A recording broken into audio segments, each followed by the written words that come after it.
For over 400 years, the armies of Kairos the Overlord have swept across the known world. All who stood against them fell before their might. Even the Archons, women and men of immense power, were forced to kneel, chained to the Overlord's will. Now Kairos' final conquest has come to our corner of the world, and two of the Overlord's armies compete for the honor of taking our lands. The elite disfavored, and the teeming horde of the Scarlet Chorus. The voices of Nerat, spymaster and Archon of secrets, guides the fierce and undisciplined masses of the Scarlet Chorus.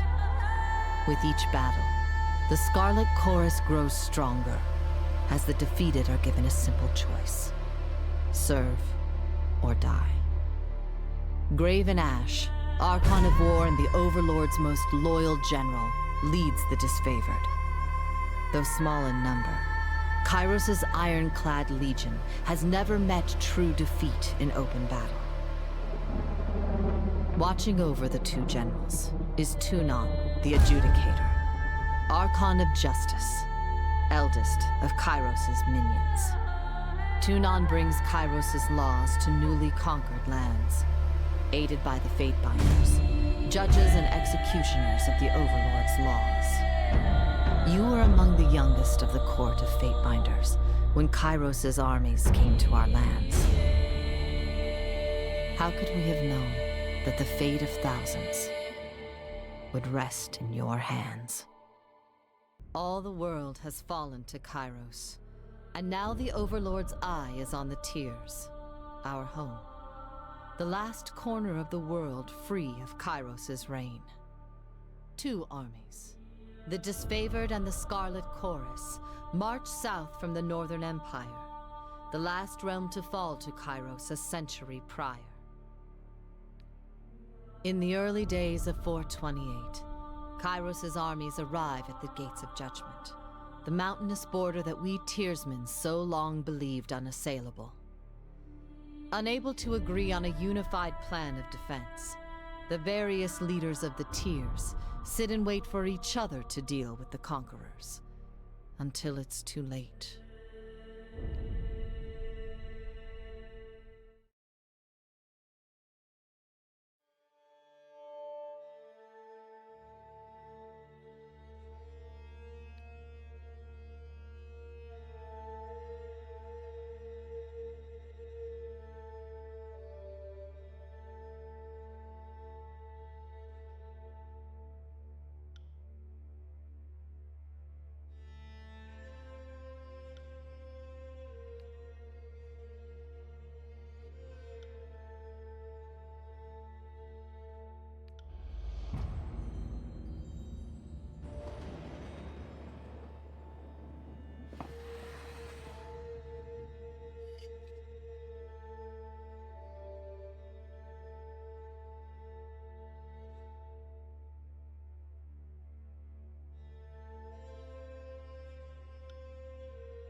The year is 431, and Kairos' invasion has shattered all major opposition in the tiers. The Younger Realms, the Bastard Tier, the Free Cities. All who defied Kairos lay broken by battle, or bowed in surrender. The two armies of the Overlord, the Disfavored and the Scarlet Chorus, now control our lands. But our will is not yet extinguished. Not entirely. In the Valley of Vendrian's Well, those of us unwilling to bow to Kairos have banded together in defiance. Violating an oath of surrender from 2 years prior, we have staged a bloody uprising, murdering the Disfavored and Scarlet Chorus garrison in a midnight assault. With their main forces spread across the tiers, the Disfavored and Scarlet Chorus redeploy to Vendrian's Well to crush the resistance. But months pass with no definitive battle. As disagreement and discord paralyze the Archons, we bide our time and wait for our message of insurrection to spread across the tiers. The Overlord is not amused, and Kairos has one message for the Archons: crush the Oathbreakers or die. Kairos backs this threat with an edict, a magical commandment that can slay all in the valley should the order be ignored. The honor of proclaiming this edict fell to you. Sent across the mountains to Vendrian's Well, you carry the Overlord's edict to read before the Archons. As you finally make your way through the winding mountain passes into the valley, the ground trembles, and Kairos' magic seals the way behind you. You are trapped in Vendrian's Well, with Kairos' armies and the Oathbreakers. The only way to survive is to fulfill the terms of the Overlord's edict, in any way that you can.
Right.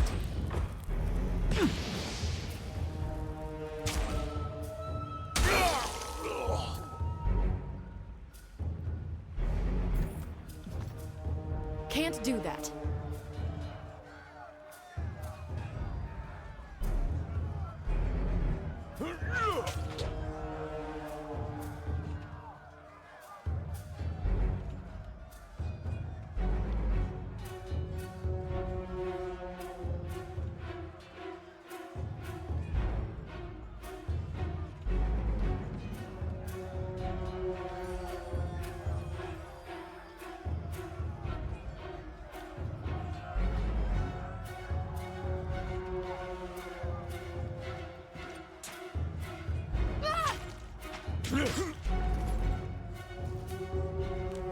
Heads up, we have company.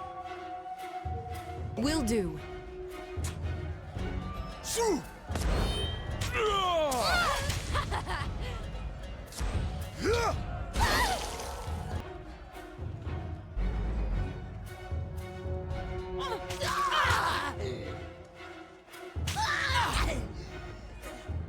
Try and catch me, worm.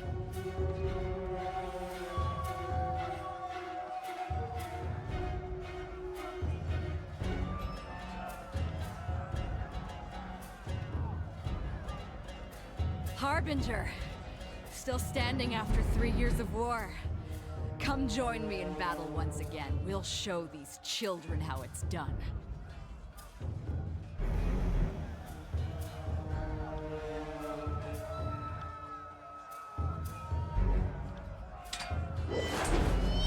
Will do.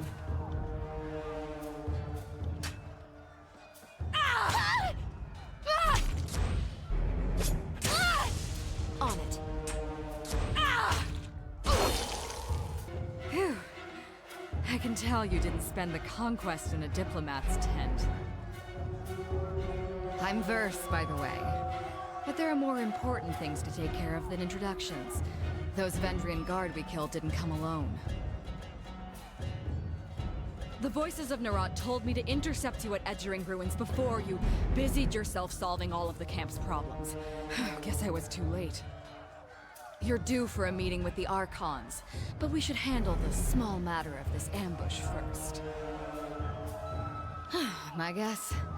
The Vendrian Guard are testing our strength in battle, learning how we perform before they organize a real offensive. That, or they're really, really desperate to get beyond the mountains and couldn't wait until nightfall. A Scarlet Fury, one of the elite killers of our ignoble gang. You'll see more than a few of us around camp, but don't let that fool you. We're a rare breed. Most of the soldiers in the Scarlet Chorus are little more than farmers and children armed with rusted forks. Makes them easier to control. The voices of Nerat called his best fighters to this siege. There must be something important about Vendrian's well, though don't ask me what. The Archon isn't in the habit of spilling secrets. Eager. I like that. Before we go, you might search among the remains of our fallen comrades. Wherever they're bound, I doubt they'll miss their boots, much less any rings or any useful iron they might be clutching.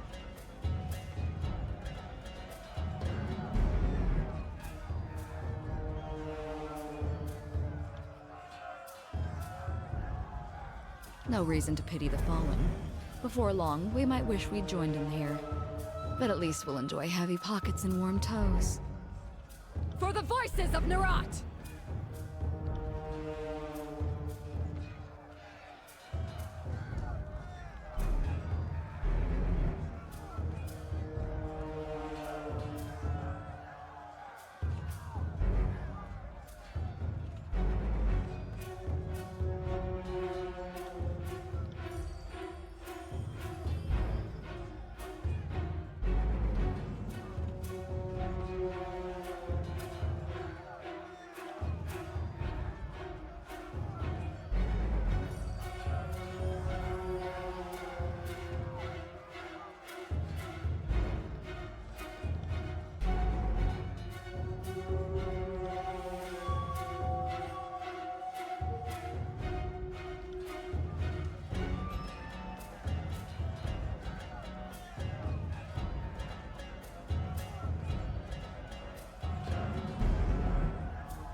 On it.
Sorry, I can't.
Need to talk? I suppose I can give you a moment of my time. What do you need?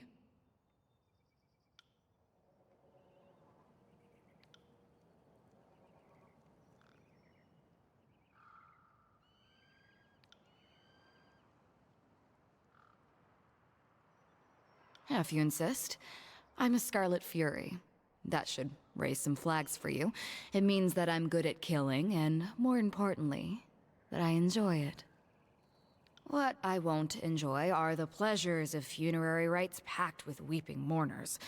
Someday I'll fall in battle, and then they'll roll me into a mass grave or heap me atop a shit-stained wagon. One more anonymous, knife-riddled piece of meat. Until then, I plan to take whatever I can from life and have a little fun along the way.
The Scarlet Chorus is mostly for madmen and peasants with rusty daggers, but it's also a little niche of freedom that I never had.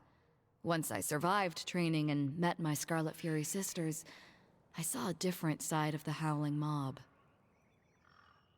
For new recruits shoved to the front lines, training means surviving the first battle. Anything beyond that is for the fighters who show potential, whether as blade dancers or arcane madmen. There's nothing in the world like getting put through the paces as a Scarlet Fury. Every day is a test of your commitment and passion. Failure means death. The first few weeks were the hardest, but also the most rewarding. I earned my name, picked up some quality weapons, and met my sisters. The elite fighters of the Scarlet Chorus. Your typical Horde recruit fights with a rusty spoon and a chip on his shoulder, but the Scarlet Furies are, well, different. We focus our madness. We coordinate, we kill, we dance. It's like art. Imagine a sculpture that twisted in weird, beautiful angles, and then gutted you too fast for you to realize what was happening. It is, as I remind myself all the time, the most important day of my life was when the voices of Nerat recognized my potential and sent me to Scarlet Fury training.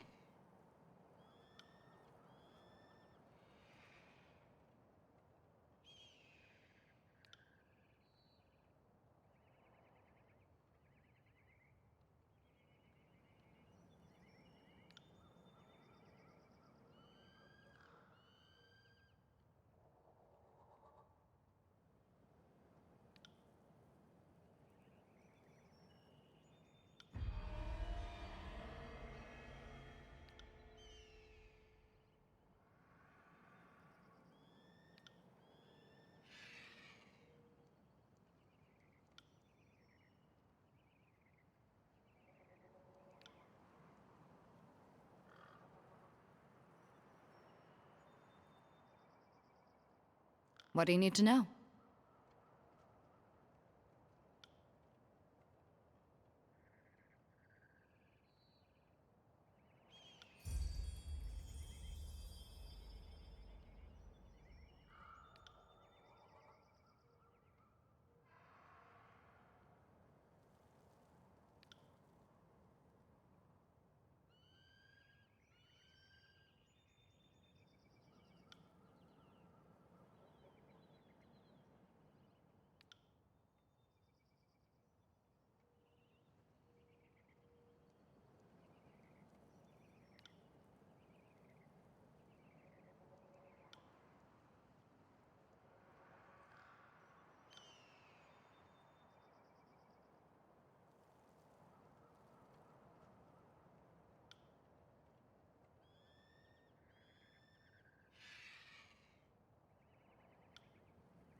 What do you need to know?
What do you need to know? Do you now? Call me intrigued. You already know that I memorized the moves of my Scarlet Fury sisters. If it seems like a total mystery to me, I don't know how you could have arrived at any conclusions, but I'm open to ideas. I hope I didn't hear you say that, Fatebinder, because the implication is more than either of us is prepared to handle. The Voices of Nerat is a monster. We both know that Tyranny has never seen a creature more despicable than him. Never mind that he's kind of my boss. Well, I don't want to fucking think about it. Didn't you consider for a second that the thought had occurred to me already? I've traveled with the chorus for years. I've seen what the Voices can do, and it scares me, all right? The idea that everything I am could be reduced to that. If I had that kind of power, if I could become like him, I don't know how I could live with myself. I'd rather drown myself in a camp latrine. Because the Voices isn't... I mean, can you even call him human anymore? Everything I am has led me to this point. I joined the chorus, fought to survive, grew stronger than I ever knew I could be. I never needed to steal anything that made me, me.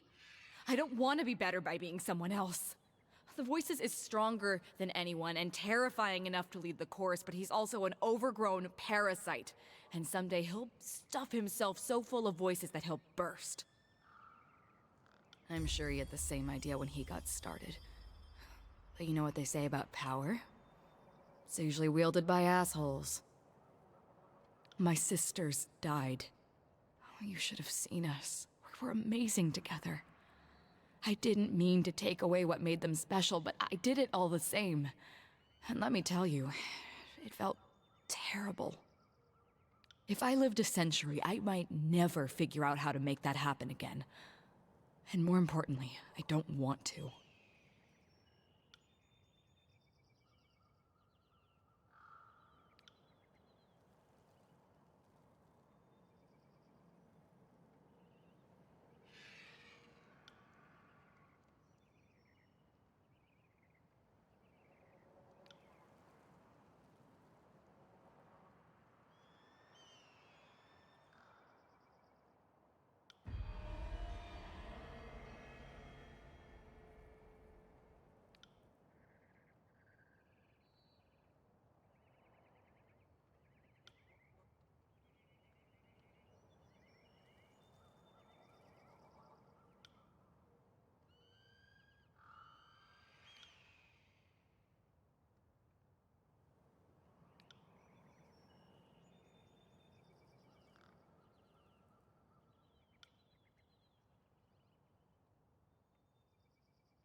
That would be an understatement, and I thought you'd never ask. Since you're obviously at a huge disadvantage, I'll let you pick our weapon of choice. Feel free to draw iron or bronze anytime. I'll be ready.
That's 4 reports of avalanches in the mountains now. The Tearsmen can barely count past 9. They have neither the capacity nor the cause to close off the mountain passes. Either way, that leaves the 2nd and 4th cohort trapped outside the valley. Or it's the work of your perfidious Earthshakers. Only a fool would not suspect a traitorous Archon of poisoning the mind of his students with sedition. We would have killed the Earthshakers Guild for their master's treachery, but I'm sure you have some perfectly valid reason for allowing them to live as your pawns.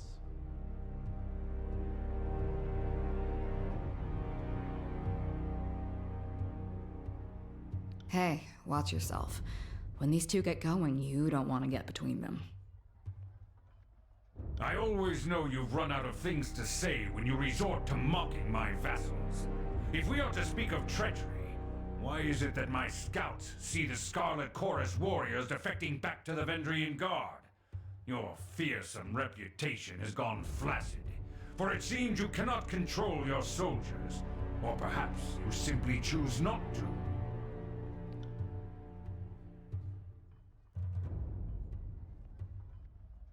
Speaking of strategic failures, who was it that insisted the valley would need only a token garrison?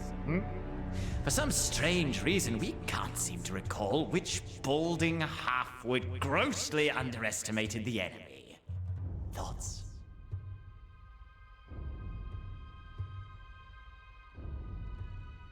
And I thought you had left agents within these Tearsmen when they surrendered. Either you failed to see this coming, or you knew and let it happen. Incompetent or in cahoots, either way, this mess has your filthy stink all over it.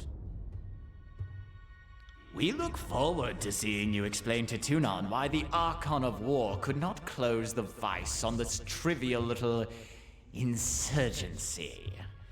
When we are crowned the ruler of the Tears, we shall have this place renamed to Ash's Folly in your honor.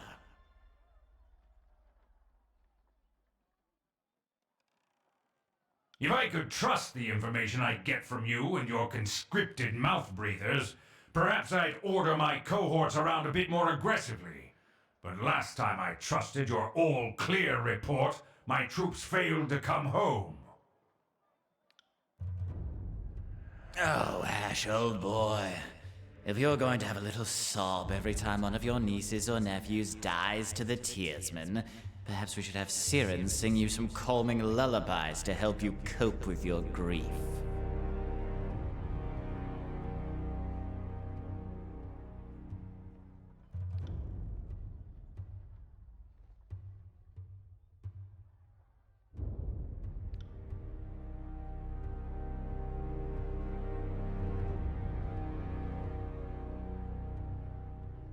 Did I give you permission to speak?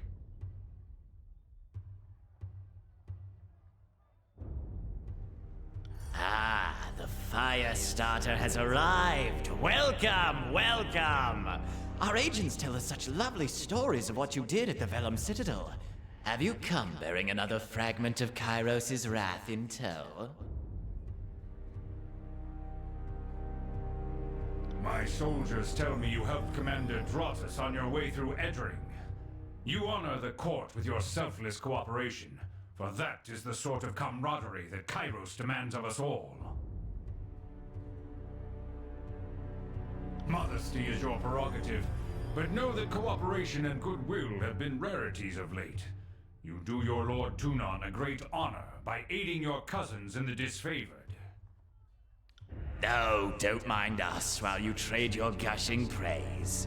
We're sure the Fatebinder has come because our company lacks in small talk. Once again, you bring us support in a time of need. We fondly remember your service to the Chorus in the taking of the Bastard City. We knew back then you were destined for great things. But we had not anticipated you would be twice honored with the task of proclamation. So, do not keep us waiting. What is the Overlord's will?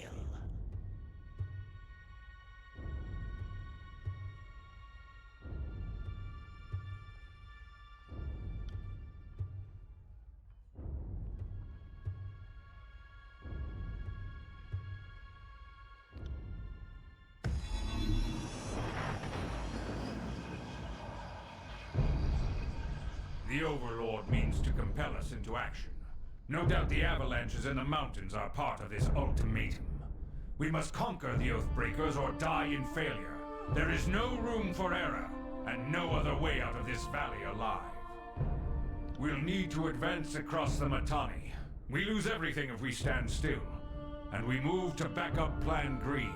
The Earthshakers didn't make it over the mountain in time. So we do this the hard way. Over the walls instead of through. So, you found your backbone at last! Oh, we were worried past humiliations would make you soft, timid. That was a record for you, right? The baker's dozen lost in one sortie. If you had waited for the chorus reinforcements, maybe we'd have eyes and ears on the matter.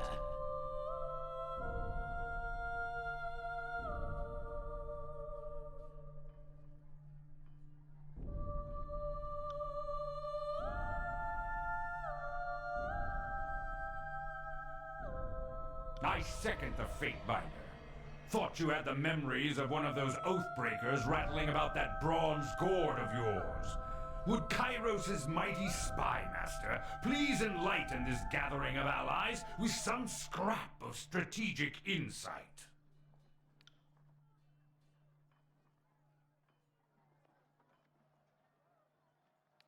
Cowards! If I were still alive, I'd freeze the blood as it runs in your veins. You may take the river, but you'll pay for it with your lives. Our sources tell us the Oathbreakers had some sort of magical trick in store. But this knowledge is tinged with fear, trepidation. If we make a move for the Mittani, we suspect the Oathbreakers will mount a counterattack that is equal parts valiant and futile. Yes, and that old codger put up quite a fight on the way out. Almost turned himself into a puddle to escape our interrogations. He's not the last of the Tidecasters, though. At the time of his death, there was another. A woman named Ebb. We believe she is one of the mages assisting these Oathbreakers.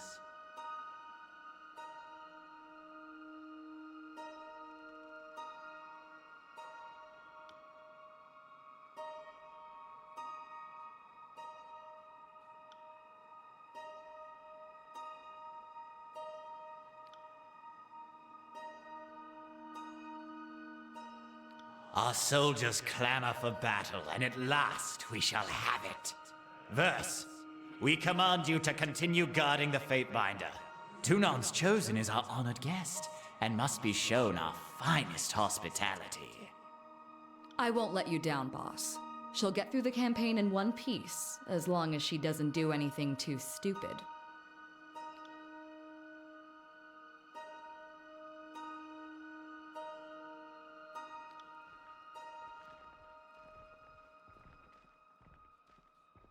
Finally, the fool and his puppet are gone. Perhaps now I can hear myself think. Rarely do I question Kairos' judgment, but I will never understand why the voices of Narot is given such authority. I shudder to think what will become of us all should Tunon favor him in the end. Though the edict threatens the Scarlet Chorus just as it threatens us, I cannot shake the feeling that our allies will work against us. Now, if you'll leave me be, I have a battle to plan. I imagine duty requires you speak with the chorus further, but if I can convince you to lend a hand, most of my legion is trapped beyond the mountains, so I'm in need of an added sword or two. If you wish to be counted amongst the glorious, speak with the Iron Marshal. She will direct the order of battle until we are ready for the final push into the Citadel.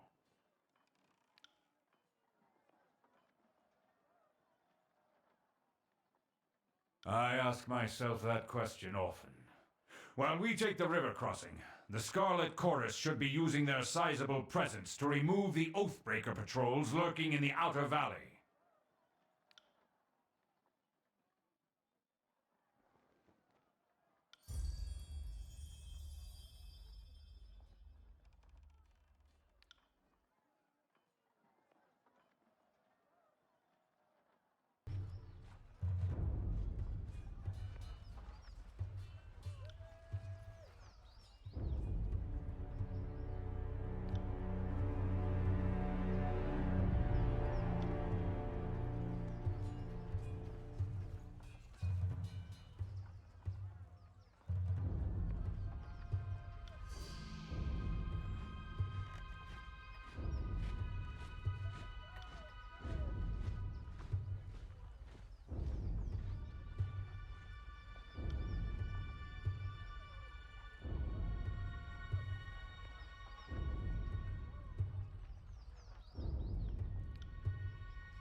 Fatebinder, the Iron Marshal has tasked me with keeping you alive, and I have no intention of disappointing her. That should be enough assurance for anyone. Beric, is that you under there? I had no idea you were in Vendrian's well. Fatebinder, do you know this walking anchor?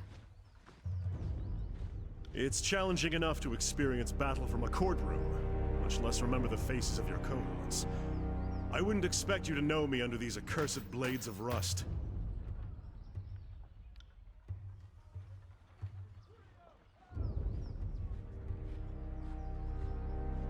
It's just my luck that I'm assigned to one of Tunon's legal clerks. I'm sure you think the rules don't apply to you, but I'm counting on you working with me and my squad to stop these Oathbreakers.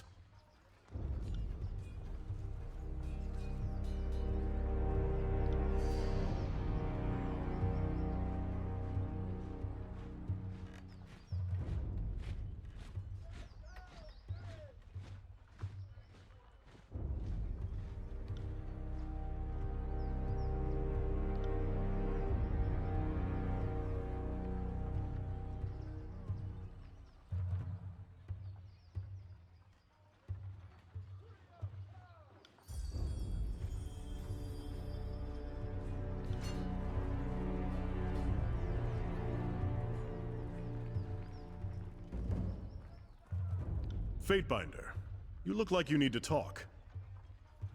What can I do for you?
It is a symbol of Kairos' will, one that I am not likely to forget. I found this armor. Perhaps it would be better to say that it found me during the Edict of Storms.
Though we are encouraged to couple and mate within the Legion, I don't consider you one of my cohorts.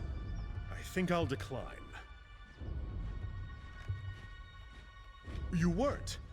Forgive me. It's been some time since anyone made an advance, and I am long out of practice, as you can see. Suffice it to say, my armor and I will not be separated for the time being. When the war is over, perhaps Tunon will lend me one of his forge-bound. Until then, here I remain. My armor saved me from the destruction of Stalwart, where thousands of others lost their lives. So you can see why I continue to wear it. For the time being, we will not be separated.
Good. Let's move on to another matter.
Go on, Fatebinder.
That's far enough, Fatebinder.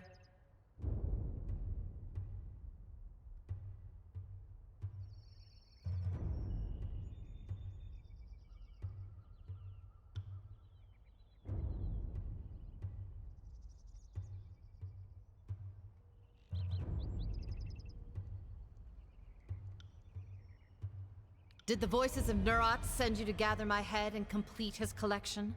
If so, we'll have to save our tussle for another time. Today I have business. Vengeance can wait. You may have consigned my school to a fate worse than death, but you've done well by the Vendrian Guard. Many of them are alive today thanks to the truce you forged years back. They seem to think you have a trace of nobility in you. Here's hoping they're right. In accordance with ancient customs north and south, I offer and request a delay of blade. There are matters we must discuss without fear of reprisal. I am Ebb of the School of Tides, and today I speak on behalf of the Vendrian Guard. I advise caution, Fatebinder. Only thing more dangerous than a tearsman is an educated one. As is our custom, we are ready to kill to defend our lands, but we kill only in fair battle. We don't slay our prisoners. We know this isn't Kairos's way, but we must have hope. A few of my kin have gone missing, and though they may have perished, I have to inquire on the off chance they still live. If Captain Tarkus Deimos still lives, we would negotiate for his release. We would offer you 5 choirmen that got lost on patrol. They're healthy, got all their limbs, too. I would not have us barter with Oathbreakers. Certainly not for anything less than disfavored lives. You say there's something worth less than a disfavored life. Call me intrigued.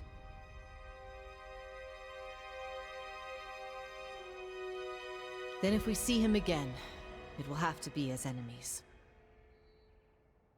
If I may make one more inquiry, what of Palox Tyrell? Did he survive?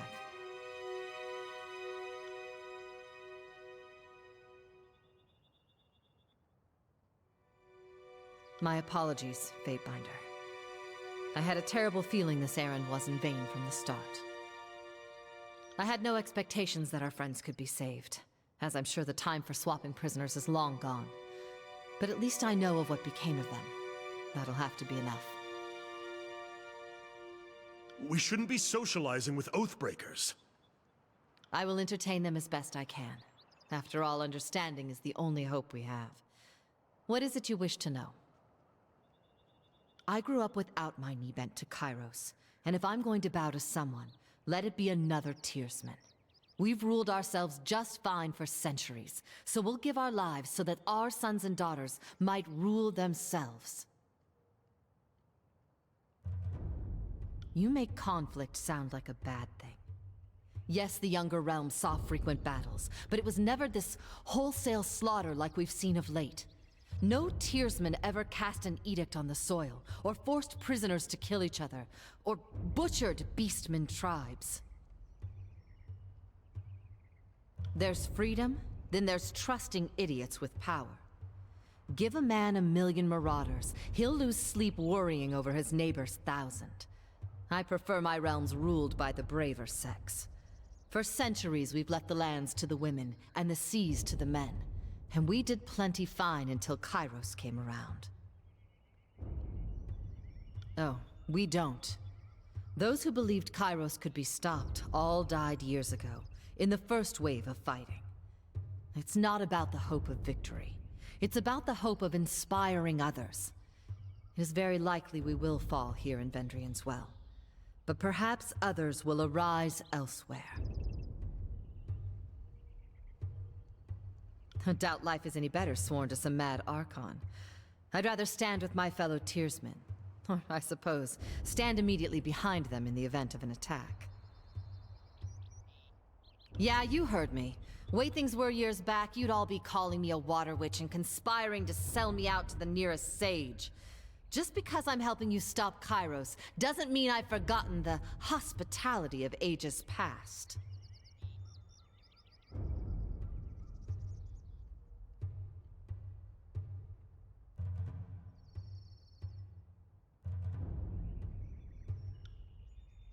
And people wonder why the Tearsmen could never unite in time to fight back. It's refreshing to see that some things never change.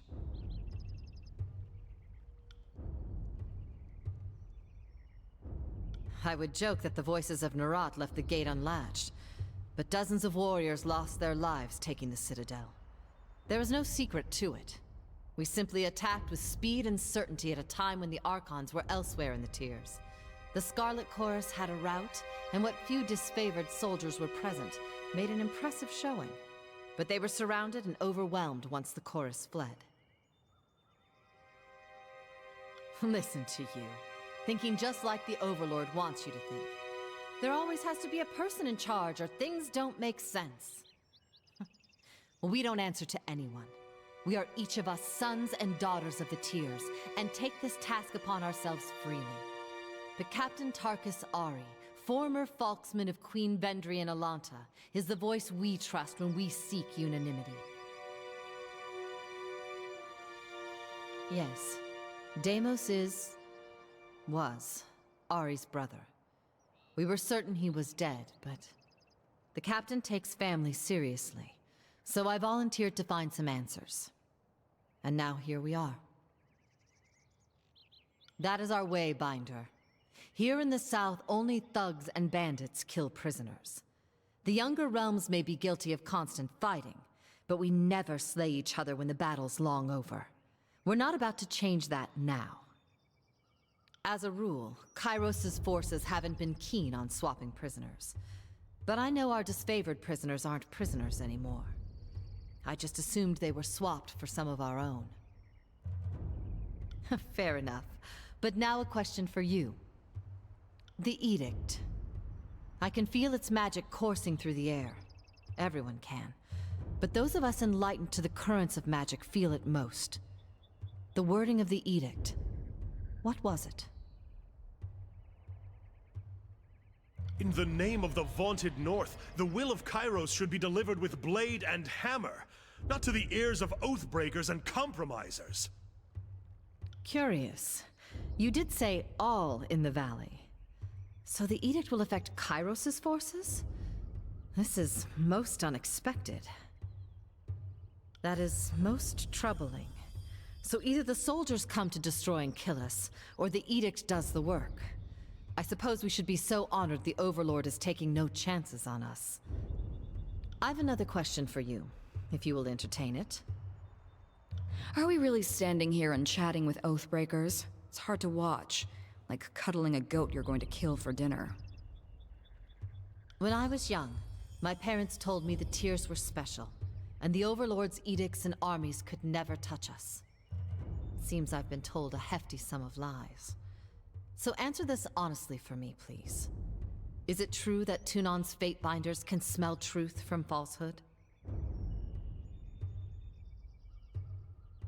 Thanks for that. I could see why you'd want to foster the mystique all the same. The School of Tides would always tell commoners we didn't know how to summon drinkable water. Once they find out, you can't eat in peace. And Kairos' edicts. I have heard the sages speak at length that some of the edicts elsewhere in the world have been broken. How is this?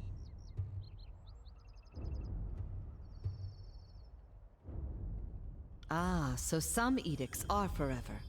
The rest are, as long as Kairos has in mind? Needless to say, Kairos' magic is unlike anything we've seen in any Archon. And one more mildly self-indulgent question, but I simply must know. Kairos, male or female? Really? You don't know either? You work for the Overlord, but you don't know if she, or he, has an innie or an outie? You speak true. It ultimately matters not. My apologies. The question now seems rather foolish. You must remember, Kairos was just a horror story from distant lands for much of our lives. We have many unanswered questions. You'll forgive, I hope, the questions. The Overlord and his Archons used to be things of legend. Now they're everyday maladies, and I'm eager to separate the truth from the lies I've been told by House and Guild. In accordance to our most ancient customs, let us depart in honorable accord. May peace find you, Fatebinder.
Sorry to interrupt, but I highly doubt it's gibberish. More likely, it's one of the local scripts.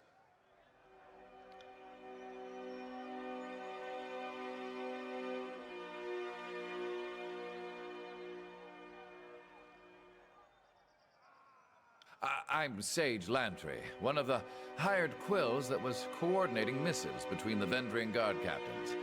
They aren't paying me anymore and aren't coming to my rescue. So I'll decipher that parchment for you. That's what smart prisoners do, right? Make themselves useful.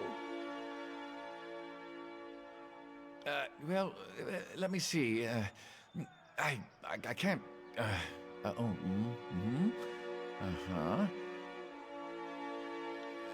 So, I don't know exactly what it says, but I'm half certain that's Sage Selwyn's handwriting.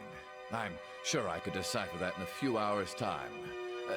Don't need my hands free, but I think better when not tied to a post. I know, I'm weird that way.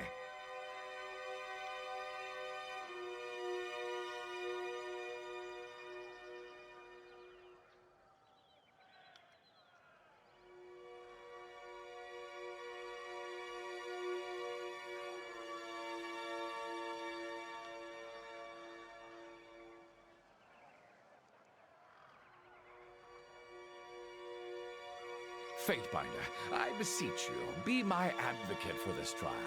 I'm no fool. I know the chorus uses blood, not words, to settle these matters. But you are a servant of the Archon of Justice, are you not?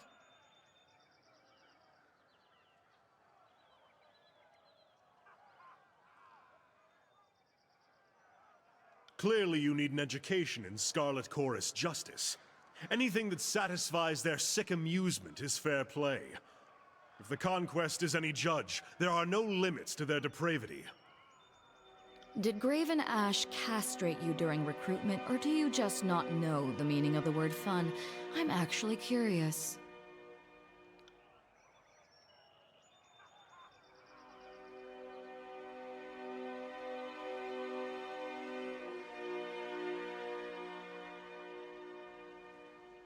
Good. I like it when Tunon's puppies get their paws dirty. I wouldn't mind taking a swing at some loudmouth chorus braggarts myself.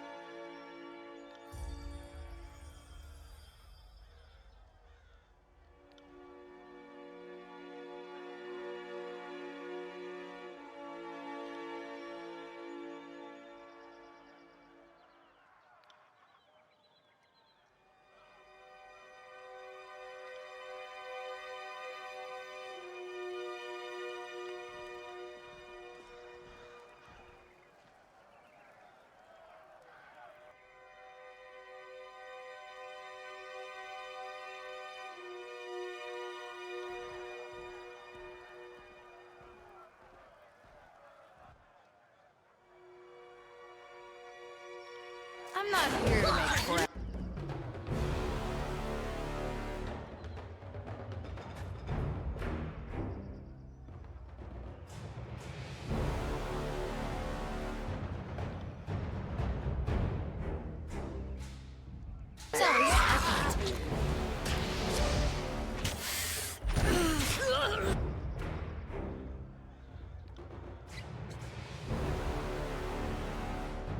No, leave until you're dead!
Look at that!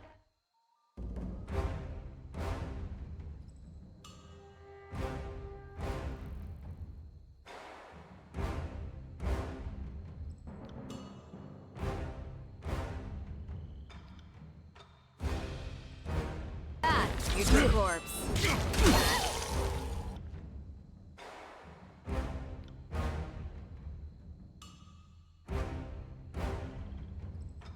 Consider it done.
See that?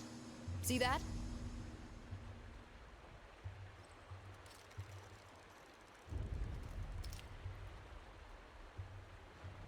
Send them at me in...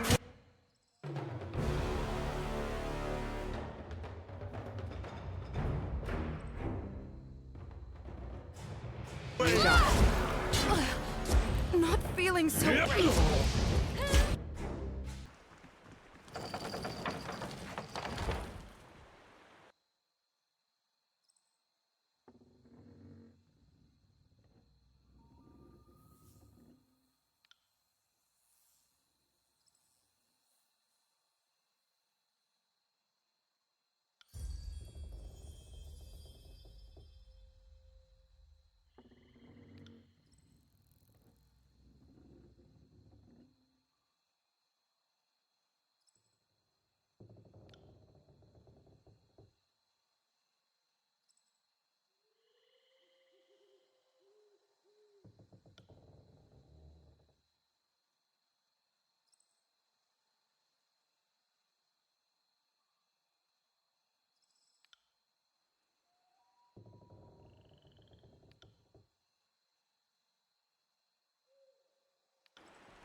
On it.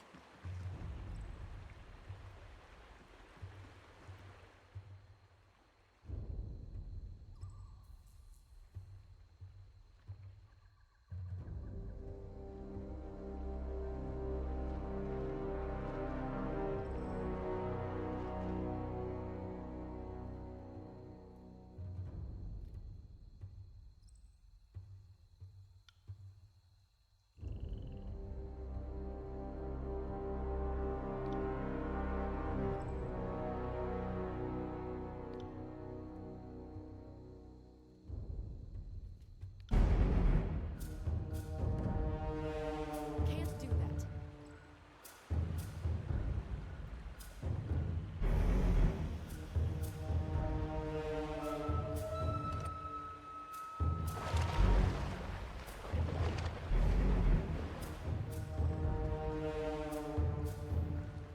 To battle!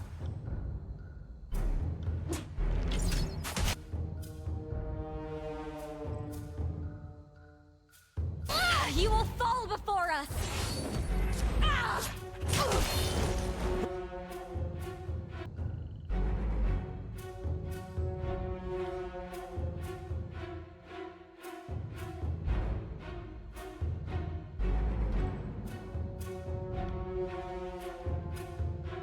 Send me your...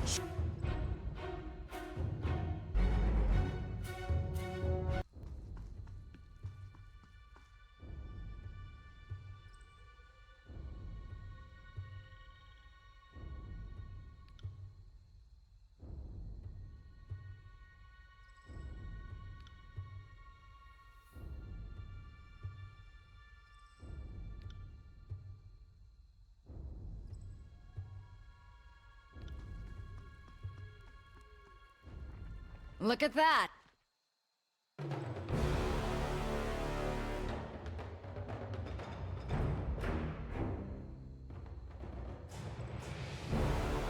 Future course. Smash to pieces!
Oh, look.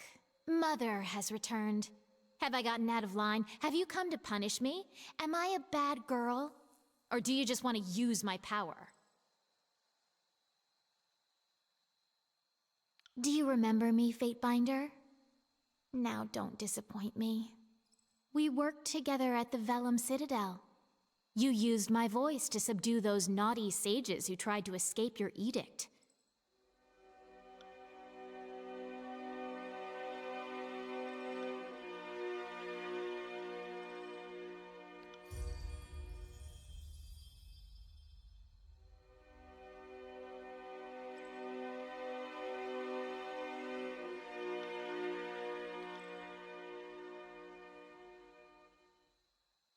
These good people aren't for my protection.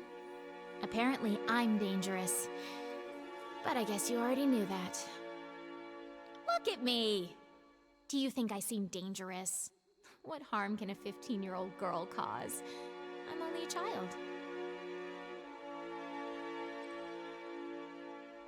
So, Tunon's Fatebinder in the middle of a battlefield. Kairos must be desperate. You were sent to shame Ash and Nerat into action, weren't you? Ash certainly needs someone to dig a heel into his back, if only to distract him from his problem. But Nerat, he's just a cat playing with a realm-sized mouse, isn't he?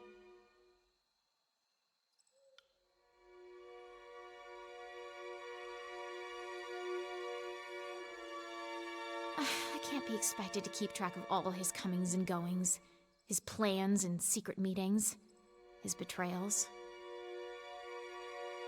Now, you didn't hear this from me, but since you were kind enough to give me that gift at the Vellum Citadel, I'll tell you a little bit more. I think it's strange that the real fighting in Vendrian's Well only started recently. A couple of weeks at most. Almost like someone authorized a truce with the Oathbreakers or something. Anyway, we have a more important matter to deal with. There is something you can do to assist me.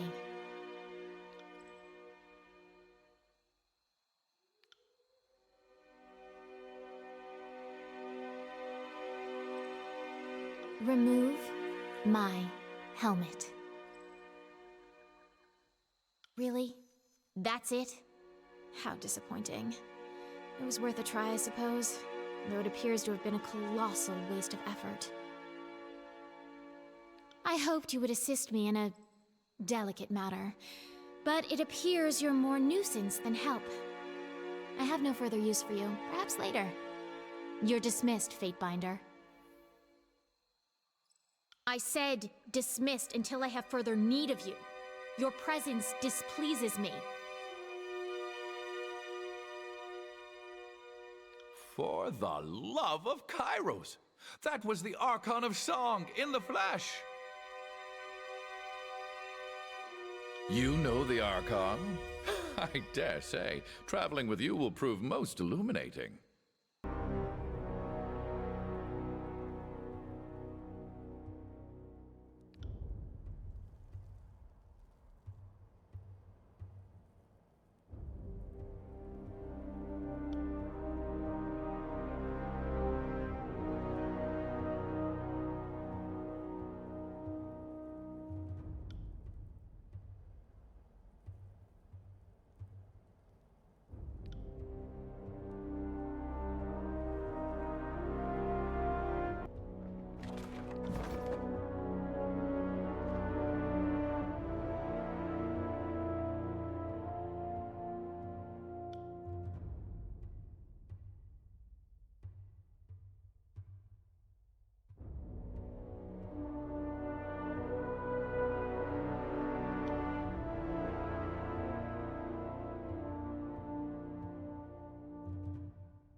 How can we trust your rabble not to turn at this last moment?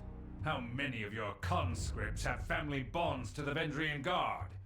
It is decided. The disfavored will take the vanguard of the assault. It is the only way to assure success before the edict comes to pass. Oh, you're so young. We can forgive you for being stupid. Without your Archon of Stone to bring down those walls, you're out of your element. Only the chorus has the numbers required to swarm the walls from all sides. We will lead the vanguard of this battle. The best the chorus could accomplish would be leaving a ramp-shaped pile of corpses propped up against the walls for my warriors to use. Their fortifications are not a concern. Even understaffed, my Earthshakers could breach the masonry in short order. Another brilliant idea! Cairn's cult is, we're sure, every bit as trustworthy and sane as the late Archon of Stone himself. You did notice the spire at the center of the citadel? Hard to miss it, being only the tallest thing on the horizon and such. Certainly your Earth mages won't do anything stupid like, say, breaking the spire's foundation? What could possibly go wrong? I trust them more than I trust your circus of rapists, sellswords, and turncoat tearsmen. Tunon's Fatebinder has arrived.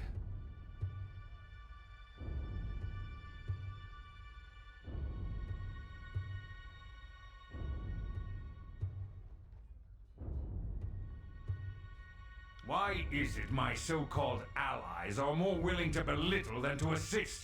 The Vendrian Guard have been the least of my headaches in this damned valley. Now that we are all assembled, I want reports. The Scarlet Chorus was going to resolve the Oathbreaker presence in the Outer Valley. What became of that? Yes, what did become of that? We should know already, yet we do not. If we are not mistaken, the Fatebinder played a pivotal role in this operation. Fifth Eye, shed light on this baffling question.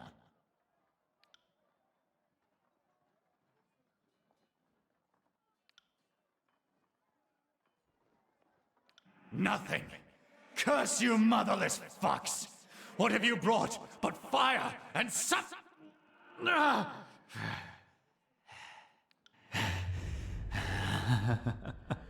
Oh, suffering doesn't really capture the nuance of what we've done. Apologies. We've been savoring this one's defiance. We know much of their inner workings, their desperate allies, their foolish hopes. This is our battle to lose.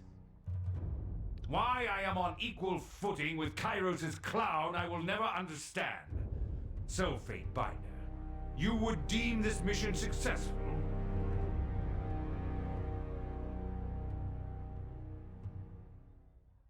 Iron Marshal, I understand we've established a foothold across the Matani.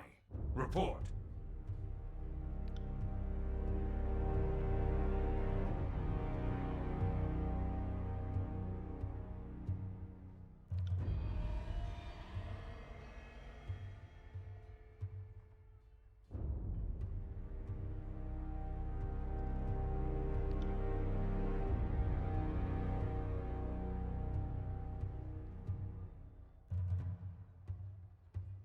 A most wise judgment, good Fatebinder. The Oathbreaker captain will no doubt provide hours of entertainment, and perhaps even some useful information.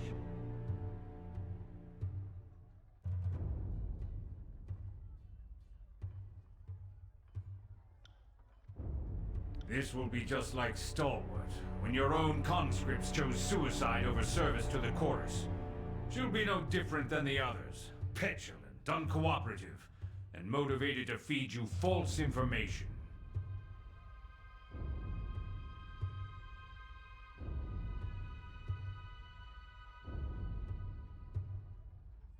The Fatebinder is right. We argue over trivialities when we should be closing the vice on the Oathbreakers. Let us march on the double. The disfavored will lead the charge. You mean the Scarlet Chorus should lead the charge? Over 2/3 of your legion remains trapped outside the valley. Only the Chorus can bring to bear the strength and numbers this assault requires. Enough! If these are my allies, why bother with the enemy? Even the low-born Oathbreakers have the honor and decency to... Oh, finish your thought, old chap. They have the honor and decency to... To what? To abide by some sort of deal you made with them?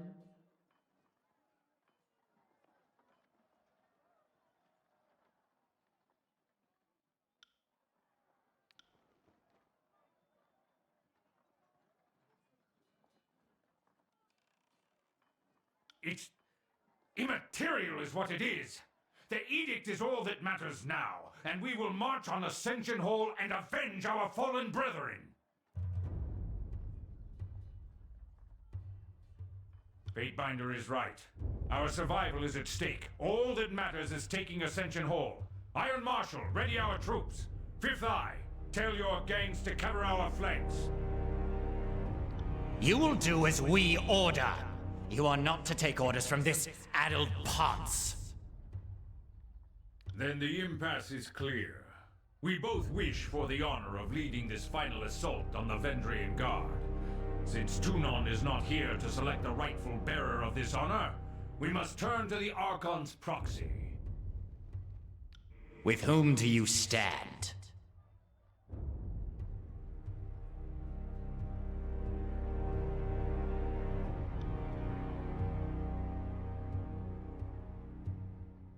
Stand with the madman and his rabble? I am shocked. I counted you amongst our allies, and your name was held in some regard amongst my troops. So be it. I will add another name to our record of hate. Out of respect for the Blue Flag truce, I won't have you slain where you stand. If you leave my camp and don't look back. A wise choice! The Scarlet Chorus will be honored to silence the last of the Vendrian Guard insult. Graven Ash, we hereby order you to stand down and remain here at camp until we have secured the Citadel. If the Chorus leads the charge, they will fail. I will not sit idly by while the Edict claims my legion. The disfavored will carve a path to the Citadel on our own, if that's what it takes.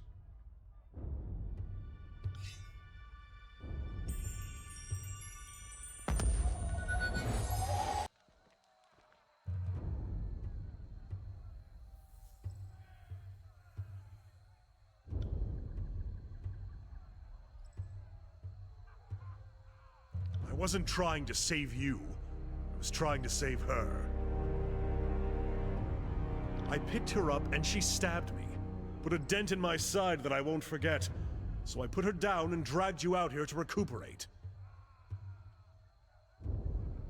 This is no time to narrate our life stories. If the edict comes crashing down on our heads, none of it will matter anyway.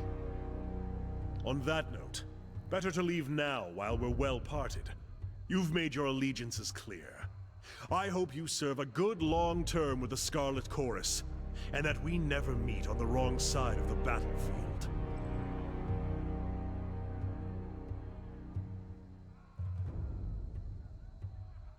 Very well.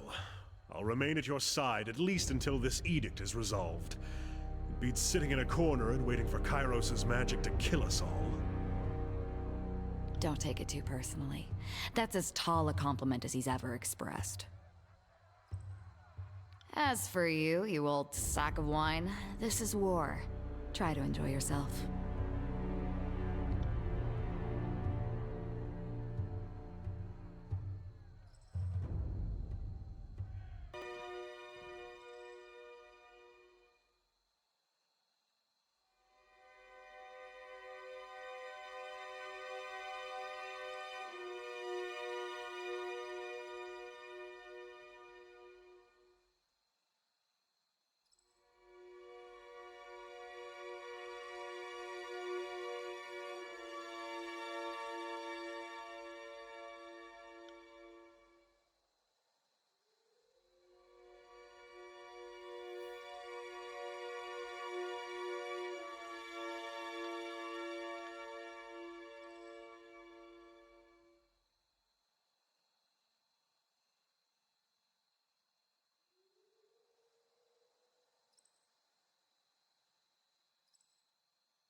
You there! The one in the tin barrel. Remove my helmet. You address me, lady? Finer craftsmanship I have never seen. You wish the helmet removed?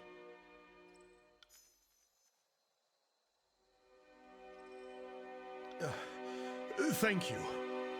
I don't know what came over me. Archon, with all due respect, we will keep our distance from each other. I would not engage with you again, accompanied or no. Once again, the worm dares to defy the songbird. Don't worry, little worm. One day the bird will get her prey.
To battle!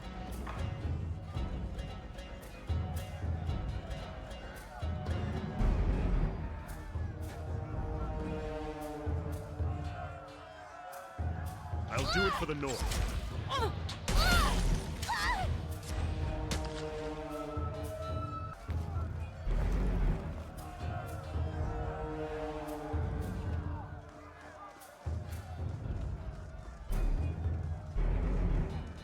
To battle!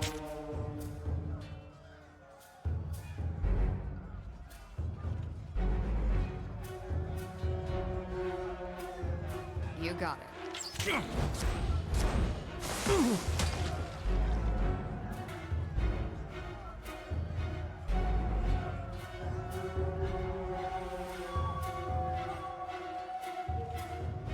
Right. Your days!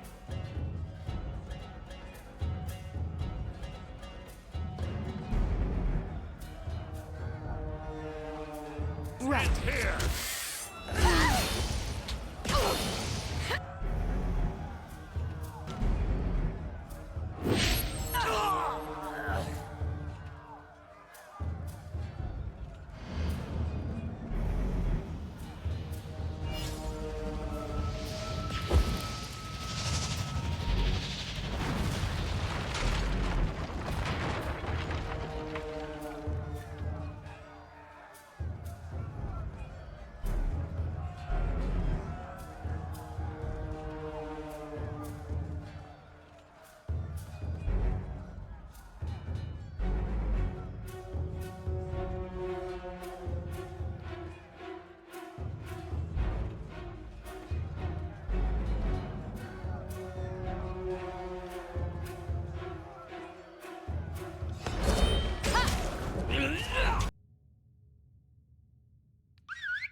I'll take her.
am a shield.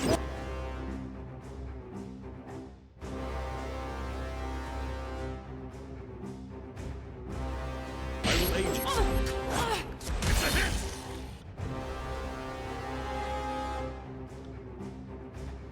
This is embarrassing. Fall before me!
Be seeing you, Fatebinder.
betrayed Graven Ash, the Legion, and our northern countrymen.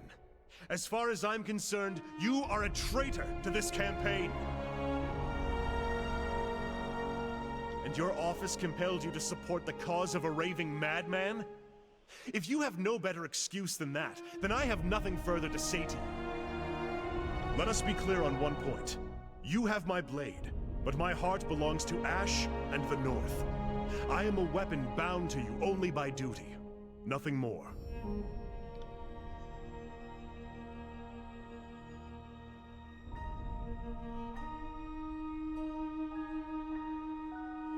You look as if you have something on your mind.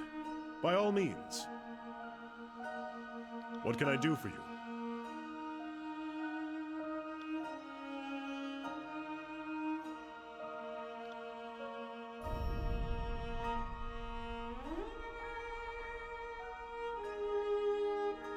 This is not a worthy topic for our time together, Fatebinder. The Scarlet Fury and I have our differences and our similarities, but they are none of your concern. Speak for yourself, you overstuffed mound of scrap metal. I've got nothing to hide from the binder here. Would you rather I told the story? Very well. Since you force my hand, I will relent. Though know that it goes against my very being to tell of it. We are siblings. Half-siblings. Regrettable and repugnant as that fact might seem, it is true. Though the products of different nations and cultures, we have the distinction of sharing a father. I am disgusted by the thought that my father lay down with some low-born southern farmhand. But my horror does not spare me from the truth of it. So I accept the fact and try to move on. You should take it as a compliment to our father's skills. My mother's a tough woman to please. I rather think I took after him, don't you? During the Conquest, the Scarlet Chorus made sport of shooting down messenger birds on their way to the disfavored camp. Anything they could accomplish to hinder our efforts or embarrass us was fair game. My father sent a missive intended for my eyes alone. By incredible chance, Verse intercepted it and recognized the name and handwriting. She found me in camp that evening, and we discussed our unlikely situation. We've done everything in our power to keep the word quiet. Not many in the Legion know that I share blood with a Southerner, much less a chorus rat. Don't worry, Barrack. When my old gang boss caught wind of our discovery, I killed her and took the gang for myself. Our secret's safe with me. It was, anyway. Not particularly. She is unstable at the best of times, and a hardened killer at the worst. I don't know what her family did to her, but she lacks any pretense of human decency. It takes one to know one. Don't act like we're so different, Barrack. You're the most repressed and intolerant soldier I've ever met. You hide it under duty and pride, but it's still there. Well, Verse has a nasty habit of jabbering in my ear and making this war intolerable. I plan on parting ways and returning to the north at first convenience. My father will answer for his infidelity. Beyond that, I am happy to consider myself in every way unaffected. My superiors once accused me of having an impulsive streak, but I have worked to suppress it at every turn. When you go back home, send Father my fondest greetings and thanks. If he hadn't gone to ground on my mother's dry dock, I might not be here today. My heritage was a point of pride and distinction before I met you, Verse. Not that you would care. I've asked myself about that several times, but unfortunately I don't have what you'd call a definitive answer. The Northerners put a lot of meaning behind family and blood. Seems arbitrary to me, but I don't want to discredit it entirely. I told you about what happened to my Scarlet Fury sisters. The hesitation I experienced. Sometimes I wonder if that wasn't because of my connection to Barrack. He's stubborn, regimented, everything I'm not. I suppose there's no telling for sure, but if I had to guess... yeah. Sometimes I get messed up in my head, and learning I had a brother has helped me understand that better.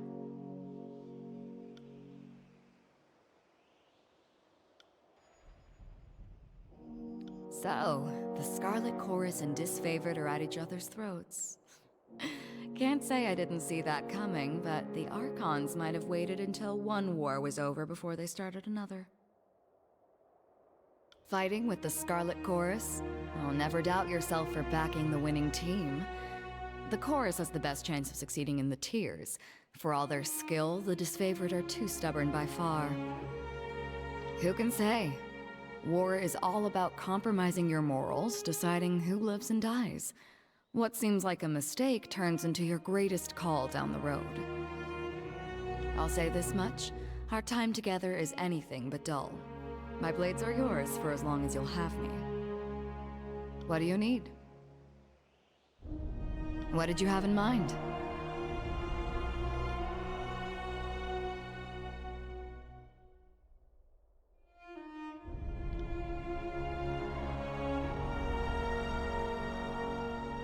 What? Did you have something in mind? It isn't that I'm not flattered, Fatebinder. I just don't think I'm your type.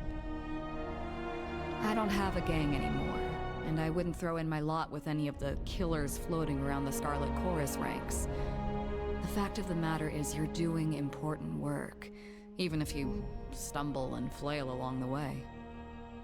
Besides, once this Civil War business is taken care of, I figure anyone who follows in your shadow is due for some deserving reward. Though maybe some are more deserving than others. You've satisfied your curiosity, so let me satisfy mine. Why are you keeping a little scrap of a thing like me around? Is that so? I won't pretend that the idea hasn't crossed my mind. Well, something more interesting than feelings in any case. A girl needs to release her tension somehow. But we're in the middle of a war, and more often than not sleeping an arm's length from some anthill or bane-haunted ruins. We'll probably be too blood-crazy by the end of this to even think about that sort of thing. So put it out of your mind for now.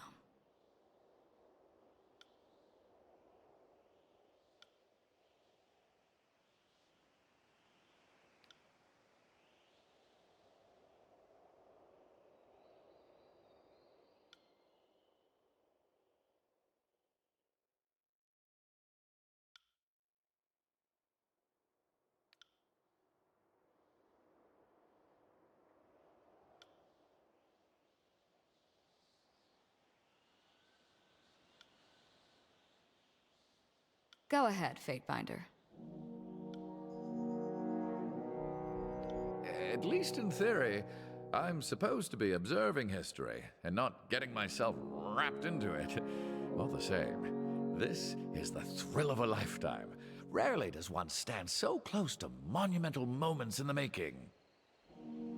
For the moment, the Scarlet Chorus could be considered an ally. Let us hope the Archon of Secrets continues to find you entertaining enough to remain friends. The Disfavored, on the other hand, will be a certain threat. The Civil War has removed Ash's pretense to play well with others. So, I must ask, are you planning on taking sides in the Civil War? Or do you have other plans? While Graven Ash knows more about war, I contend the Voices of Nerat knows more about victory. The Scarlet Chorus has grown with each passing year.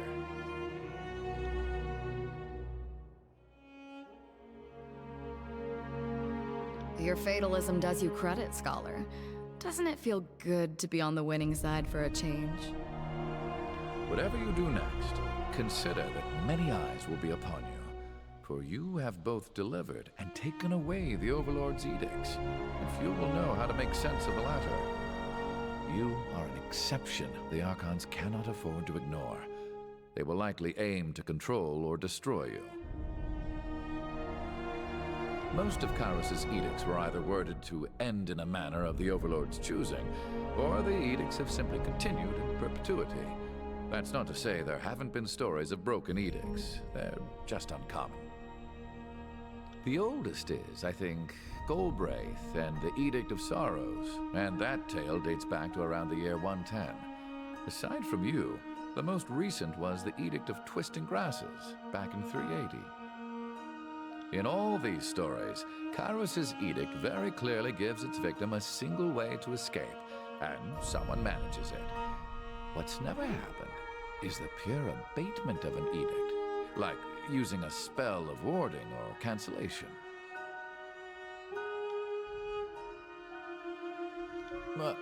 One moment, my friend. Just let me finish this thought.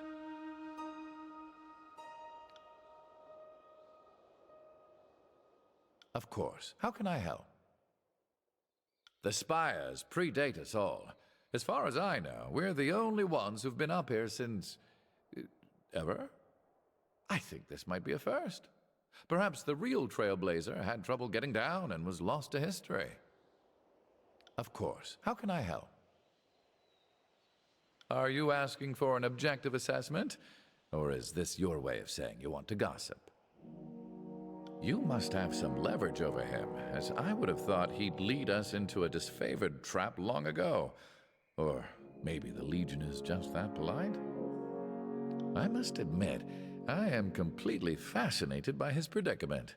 Ever tried diagramming the articulations of his armor?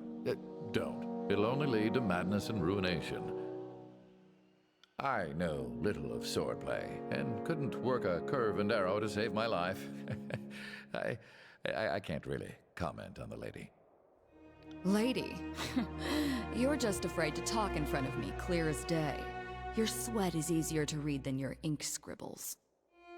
No, not at all.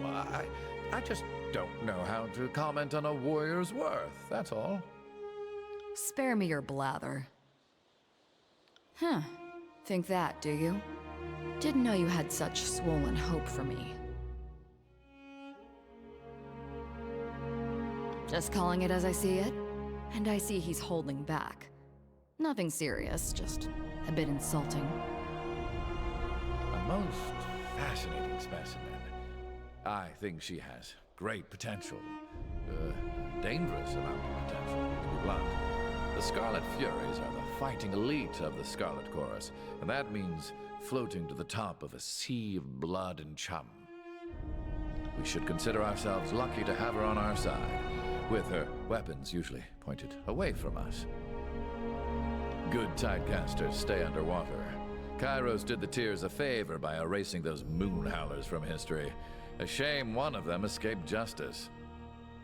I like that I make you this agitated.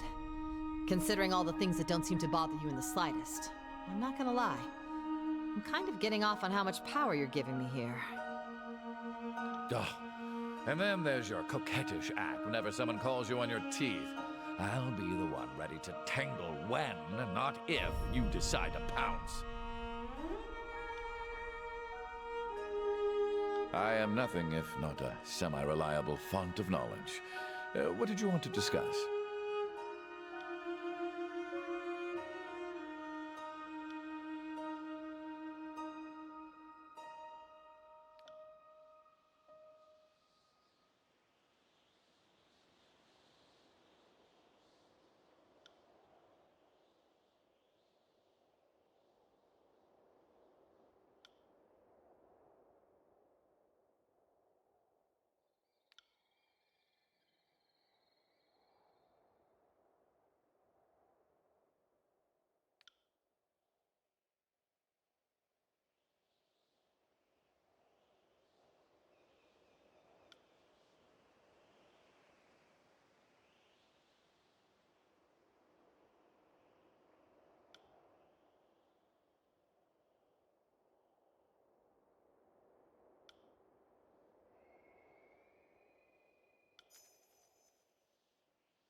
I am nothing if not a semi-reliable font of knowledge, and I'd be happy to oblige.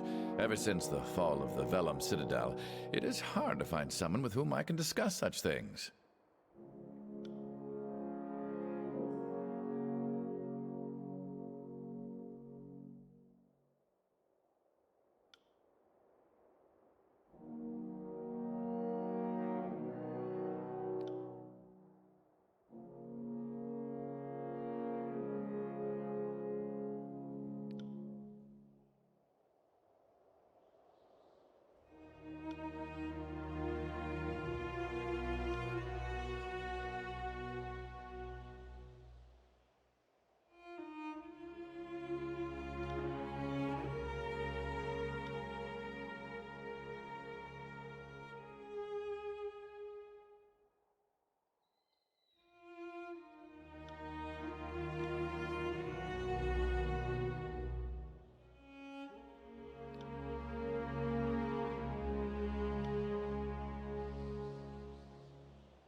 Edicts are the strongest manifestation of magic we know, and they seem to violate all other lesser phenomena. No dispel cantrip has ever dented or abated an edict. Even Archons, with powers of great durability, cannot shrug off their effects. Just look at Cairn. Now, what I find curious, edicts can flex a little, or so my studies suggest this is the case. Take the Edict of Storms. While the day it was proclaimed was the most violent, the actual radius of the storm has changed over time. But most will have none of my hypotheses on this matter. So, in my studies, some edicts resolve some problem of the overlords and then vanish into history. But the edicts that linger around, almost all of them begin to widen. Their effects become more intense. Here's the intriguing part. The older the edict, and the more that's written about it, the more the reports of that edict get more dire over time. True, I could just be overreacting to sloppy record-keeping, but my hunch is that there's some correlation going on here. I contend that edicts are powered by fear. Fear of Kairos helps fuel the casting, and fear of the edict feeds the magic, sustaining it, and, if enough people fear it, even growing it a bit. Intellectual honesty demands that I study the matter more. If I'm correct, the more people fear and obsess over an edict, the stronger it becomes. Anyway, another study for another time. And I'd be happy to oblige. Ever since the fall of the Vellum Citadel,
and I'd be happy to oblige.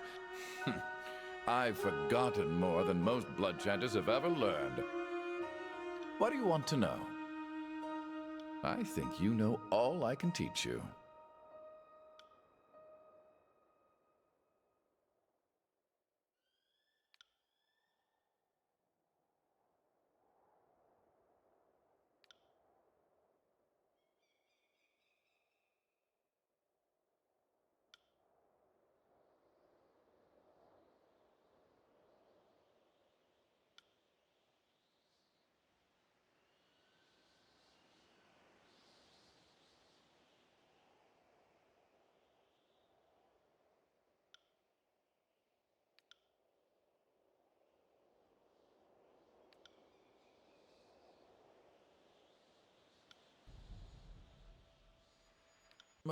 One moment, my friend. Just...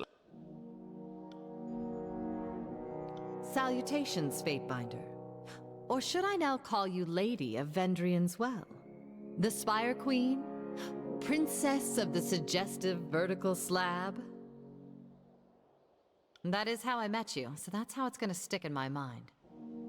So if I might ask, what is your plan now? The edict no longer looms overhead, and Kairos' conquest of the Tiers seems to be slipping, what with the armies in civil war.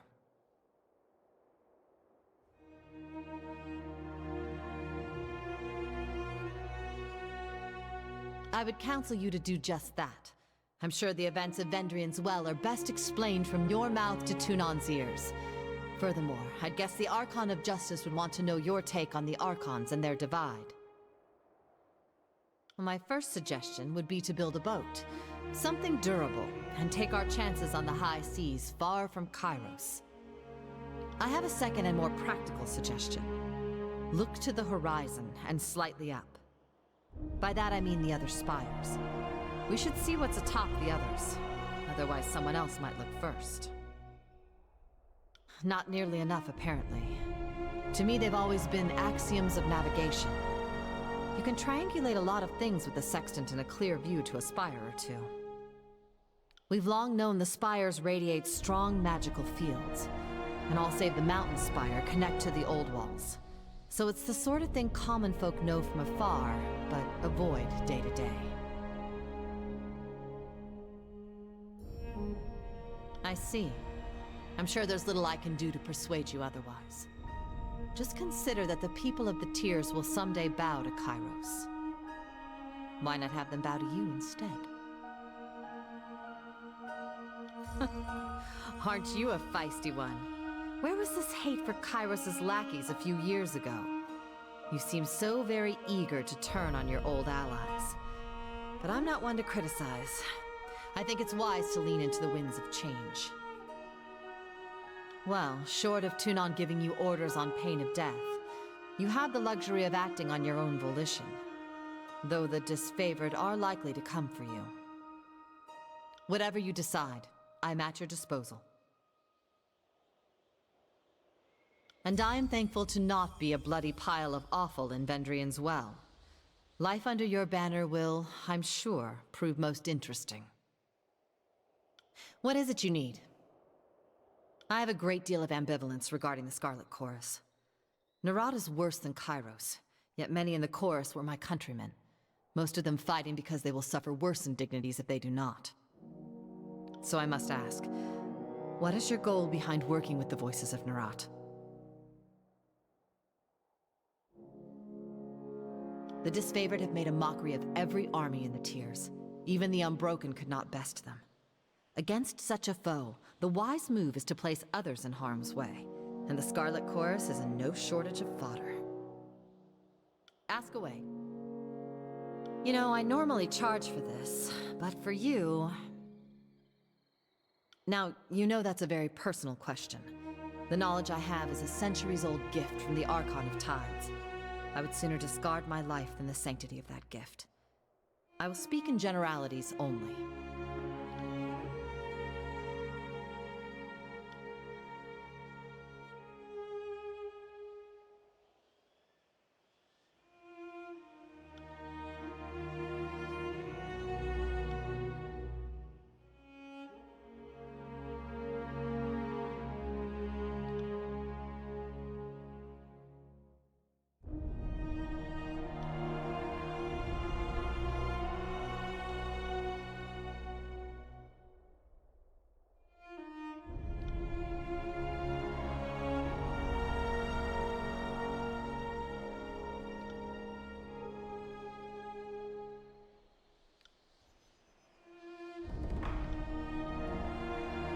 What is it you need? Ask away.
Well, I'm an accomplished liar, but I've no need to spin a tale about any of this.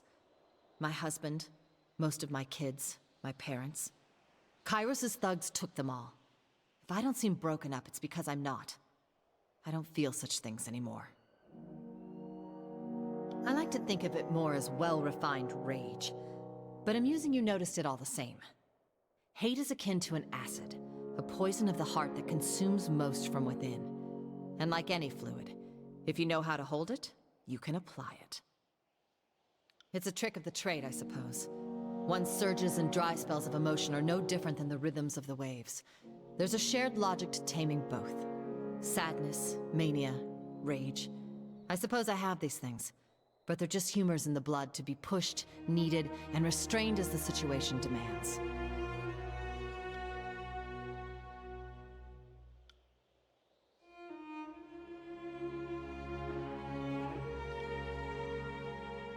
Ask away. We all know how to swim, and we all know how to fight. Most Northmen are lucky to make half that boast. What would you like to know?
Aside from the ones you slew, well, the Vendrian Guard were the most staunch opponents of Kairos.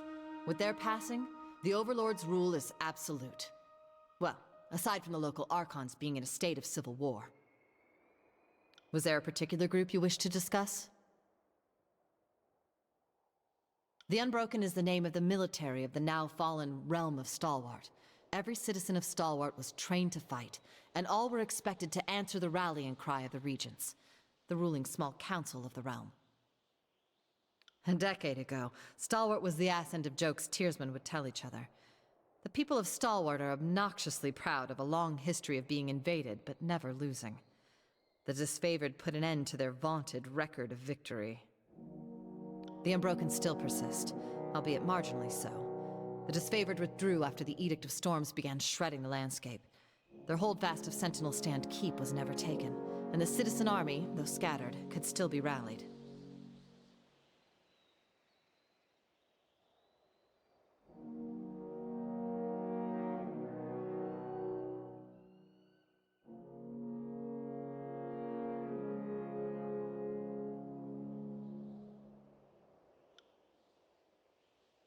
Kairos' war was disastrous to the human realm of Azure, but a stroke of good luck for the numerous beastmen that toiled in Azure's endless wheat fields. With the Masters all dead, the serfs have been set free. The Stonestalkers are a tribe born from these newly freed beasts. I imagine they would never bow to Kairos or the Archons. Too many generations have been enslaved. I'd wager anything they'll die before they ever bow. Beastmen understand strength and leadership, but it's always in the concrete sense. I can't pretend to know how they think, but I could never imagine them accepting an absent Prima. A distant ruler they can't see or smell seems a bit too abstract.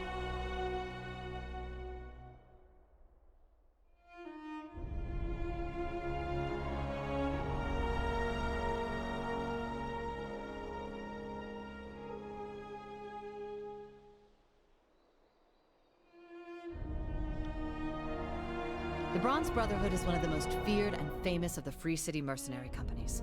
They serve the highest bidder, and during the war, that was Kairos. Most of the Brotherhood perished in the war, but a handful, the crew hired to work at Lethian's Crossing. They got to babysit the Forge-bound and survived the last few years with minor losses. The band is too small to be a serious threat to the disfavored or the Chorus, but they are Scourge-worshipping berserks that will adopt any enemy for the right price. Maybe even Kairos. Several sages came to our aid during the Second Battle of Vendrian's Well. I at first thought they meant to kill me, but instead they put their lives on the line for us.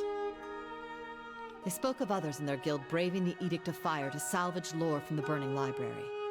Though I may find them untrustworthy, it must be said that the sages have a certain fearlessness toward the Overlord. Perhaps that could be kindled further. Historically speaking, an alliance with the School of Ink and Quill is just asking to have your efforts stolen and your goals undermined. Mark my words, some things never change. Well, perhaps we can shove them in front of the enemy. And the ones that volunteered at Vendrian's Well weren't all bad.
Ask away. Not entirely sure. Which is to say, there was a time I studied my enemy in great detail, but I've recently come to learn that much of my information was little more than lies and misdirection.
I know a great deal of the mages of the Tiers, or at least their history. Most are dead now. I know a little less about the guilds sworn to Kairos' Archons, but I try to make an effort to know my opposition.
Ask away.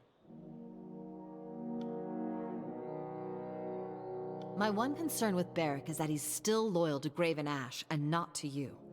Barrick seems steadfast, faithful, and dependable. But if it comes down to you versus Graven Ash, therein lies the test.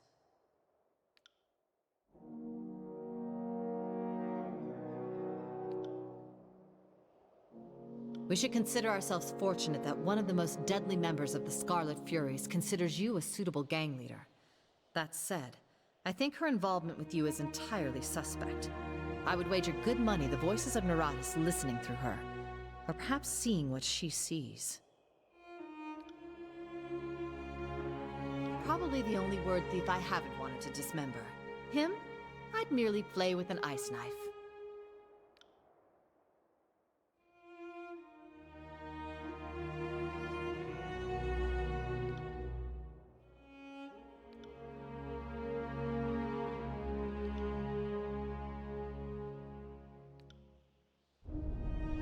Ask away. What is it you need?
You call yourselves officers of Kairos' army, but your conduct falls short of my expectations.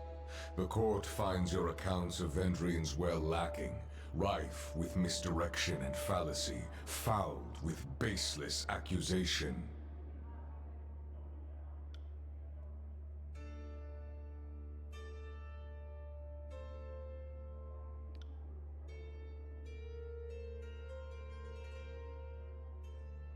Silence. The contradictions in your statements will be examined, and falsities threshed from truths. If we find you have perjured yourselves, Bled and Mark will see to your fate. Fatebinder, we will start with the matter of the Archons. Graven Ash and the Voices of Nerat have declared war upon each other. In addition to violating Kairos' peace, they have thrown the conquest of the Tears into disarray. By all accounts, these hostilities began shortly after your arrival. Tell us what transpired.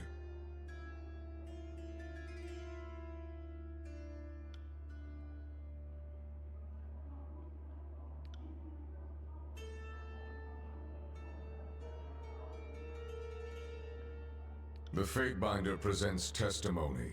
I warned you both against speaking out of turn.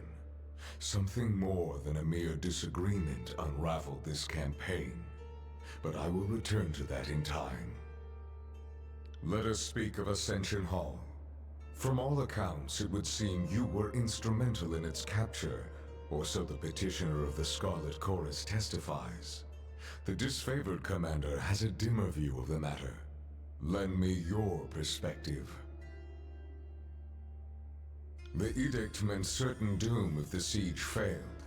So why, when your survival depended on it, did you join your strength to the Scarlet Chorus and not the elite disfavored?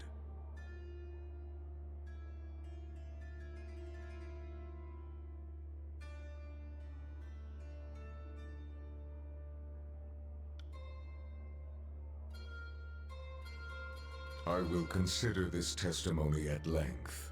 The court thanks you for it. Is there anything you wish to add at this time? Your testimony is accepted by the court. The statements of our guests raise questions in my mind. There is much about this campaign that has caused me to wonder. A shipment of iron weapons was short on arrival. Where coveted iron is concerned, I don't believe it to be a clerical error. One of my agents recovered this seal in Echo Call. It belongs to a merchant collective. Lethian's Crossing is teeming with their kind. If you would root out treachery, I would advise starting there. Petitioners, leave us. I would have a private audience with the Fatebinder. Ascend and join me. You will find the way opened.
Right.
This civil war, this feud, is an insult to Kairos' peace. It should not have taken the better part of a year to silence the last vestiges of the Oathbreakers. Our allies squabble while our enemies regroup. It falls upon the court to measure the extent of the damage, and to execute the agents of disorder. I suspect that treachery, negligence, disunity, and greed have infected one or both of our esteemed allies. Until you are instructed otherwise, this matter is the court's primary focus. Graven Ash and the voices of Nerat must be examined in close detail. You are charged with observing the Archons and presenting your case that one of them has wrought chaos and disorder upon the Tiers. Then you will have fallen grievously short in your duties. The conquest of the Tiers frays around us. There is a root cause. If you cannot get to its source, then I shall find another who can. As always, you will be held accountable for what you do in the court's name. But you are free to conduct your investigation in the manner of your choosing. You must expect lies, misdirection, and manipulation. Suffer not such obstructions of justice. They say the voices of Nerat holds you in higher regard than most. Use this alliance to enter his confidence. It seems unlikely the Archon of Secrets is more honest with friends than with rivals, but to his friends, he has been known to divulge much. The disfavored will likely be less cooperative with your investigation. They will no doubt assume Graven Ash's honor is beyond reproach, which is all the more reason to scrutinize the Archon of War closely. And if the ironclad forces discourage your inquiry, I charge you to make them talk. Speak their language of battle if you must. Your fellow Fatebinders have been busy acting as my eyes and ears. I have a few leads for you to follow. You should, of course, speak with your brothers and sisters of the court if you need further counsel. The disfavored have made use of the Sage's network of dovecoats and messenger birds as they come under capture. I've heard multiple claims of strategic communications gone missing. The Sages are broken, their citadel in flames, but they were not slaughtered to the last. Some of their numbers still congregate around the smoking husk of their burning library. If they have been reading disfavored communications, learn what they learned, then execute them. There is a final matter to discuss, a sensitive topic. In spite of the many shortcomings at Vendrian's Well, you managed to make a name for yourself. You proclaimed an Edict of Kairos, resolved its demanding conditions, and ascended the mountain spire. Any one of these feats would be worthy of recognition by the highest authority. You managed to accomplish 3. Your sense of obligation to your role is admirable, but modesty will not recommend you to the task ahead. Whether by design or by accident, you have captured the attention of Kairos' army and the local tiersmen alike. This is no small opportunity, and the court charges you with exploiting your new standing to its fullest potential. You have a title in our hierarchy. However, it's a little-known secret that one's standing in the world is determined by their infamy, their deeds, and how they come to be known. Mind this notion as you bring justice to this lawless frontier. There may come a time when your deeds speak for you louder than any title. Whatever you did to capture the attention of the masses at Vendrian's Well, I would encourage you to do so again. You begin to understand. Whether your acts are favorable or heinous, it falls to you to bring greatness to this campaign.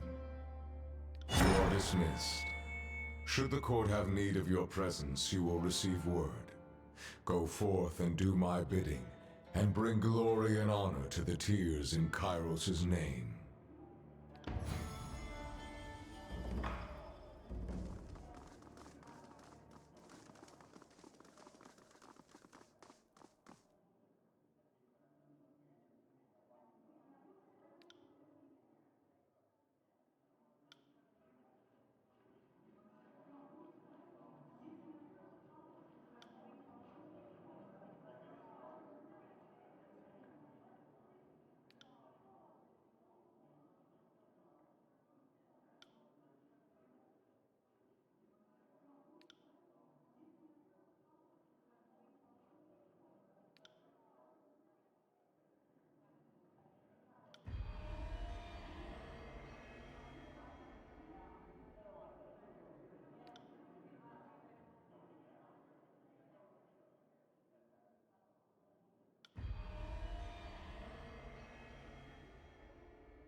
Sorry, I can't.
who's here?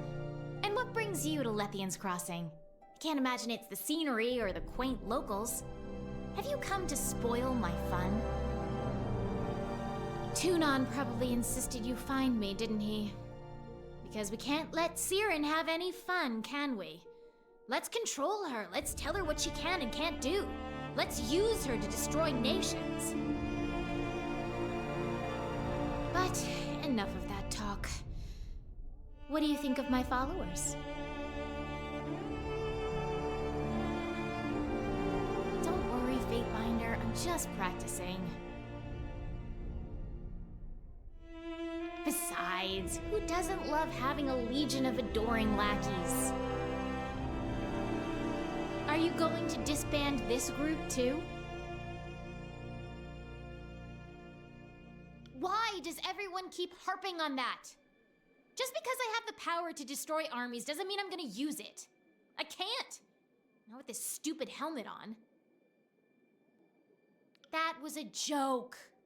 I have a little more self-control than that. But maybe you're right. Perhaps if you were to allow me to accompany you. You did activate one of the Spires, so your power is something I could learn from. You'd be able to teach me how to control myself. Well then, let's go. If you're gonna teach me the wonders of the world, it's not gonna happen here.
Sorry, If I had a I can't. copper ring for every glyph I've sketched today.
A second spire has awoken to your presence. This is fascinating, and I admit enviable. If it turns out your connection to the spires invites death and woe, my jealousy might wane a bit. I've been mulling over that structure we found atop Vendrian's well. Would you be opposed to me studying the sculpture in closer detail? I'd perhaps work a spell or two near the structure. Simple cantrips of gravelight by which to read and inspect, but I will not poke or shove the thing in any way physical or mystical.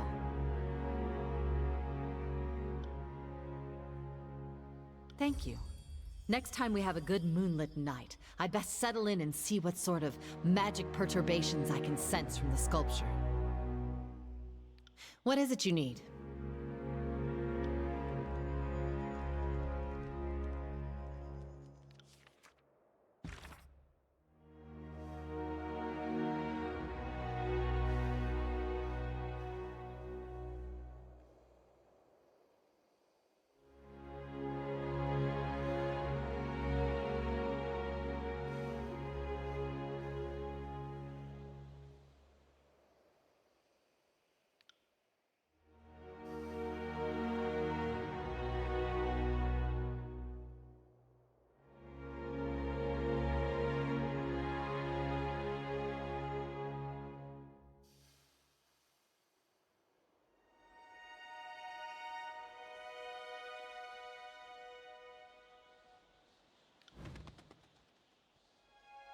So, your latest acquisition has me thinking about the Spires some more. By all accounts, they go as far back as the old walls. Over the centuries, the nobles of the tiers have claimed the Spires, but they've only ever battled over the land at the ground level of the monuments.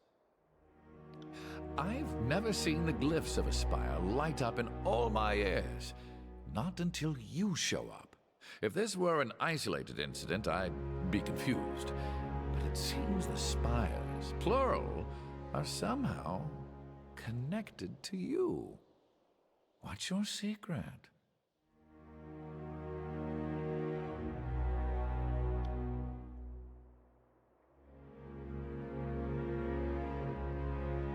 My mind is going back to Ascension Hall. I wonder if Graven Ash or Narot had claimed it as their own, would the spire come alive for either of them the way it did for you? Ha! Such a clever child. I can't imagine the Overlord would ever carelessly word an edict. You are right. I don't imagine Kairos leaves anything to mere coincidence. If you're asking if Kairos built them or controls them, no. They predate all mention of Kairos, and I'm sure if Kairos could control the other spires, that fact would be shamelessly flaunted. But it occurs to me that perhaps Kairos didn't have a connection, but does now, thanks to your actions. There are other spires, and I've heard of notable figures trying to build monuments atop or astride the spires, but nothing I've read matches the mystical connection you've made with the spire.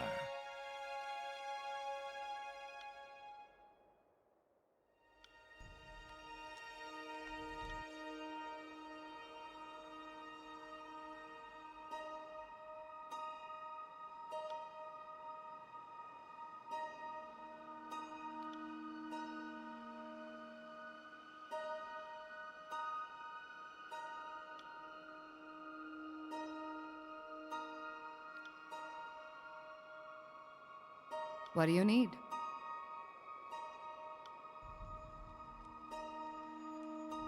Fatebinder, it is good to see you. By this point, I've usually been passed off to someone else for more training. What do you need?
What do you need?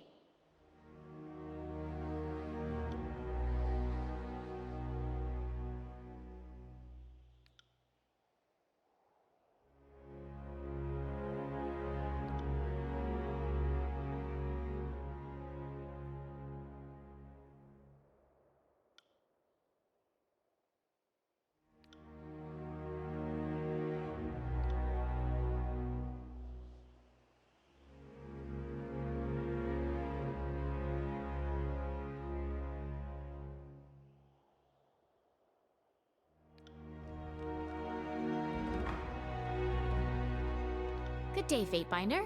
It's always nice to see you. What do you need?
What do you need? Are we trading in gossip now, Fatebinder? Or are you collecting information to use against us? What do you want to know about? The walking ring pile? Let's hope you never have to go anywhere unnoticed. There's nothing particularly wrong with him, I suppose, but he doesn't seem overly bright. I mean, what kind of idiot do you have to be if you can't even take off your armor? I'll admit he can handle himself in a fight, but he could use a little more up here. She's got some power in there, that's for sure. And as long as I'm crippled, I will, begrudgingly mind you, admit she could probably win if we were pitted against each other. Although I'm more than happy to give her a try. Are you game, Eb? Think you could take me out? I'm sorry, sweetie, I'm confused. Are you offering me a duel, or something a little more down and dirty? You know what I meant! Oh, don't worry, dear. You're far too young for me. I like someone with a little wear and tear on them, and not just up here.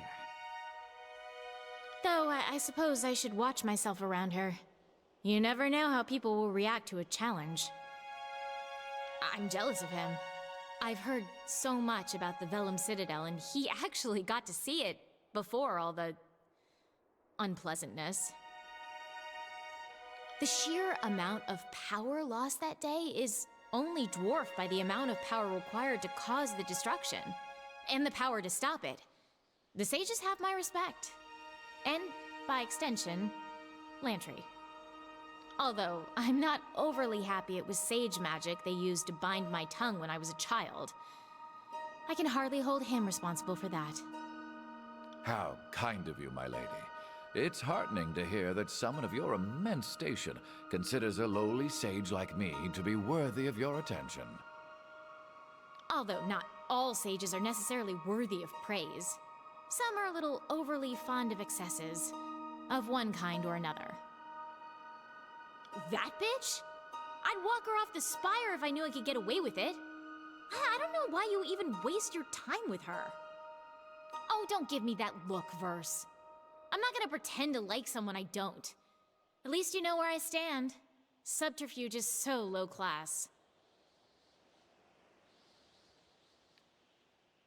Trust me, you manipulative worm. The feeling is mutual. And I find it ironic that you find subterfuge low class, considering how you get inside people's minds and fuck them over. If I could get away with it, I'd put a blade inside that pretty little head of yours and twist, until your mind was as scrambled as those you invade. How vivid. She's rude, violent, base, impatient, and entirely pointless. You should keep much better company, Fatebinder. You asked me what I thought. I can't help it if the facts are painful to swallow. What do you need?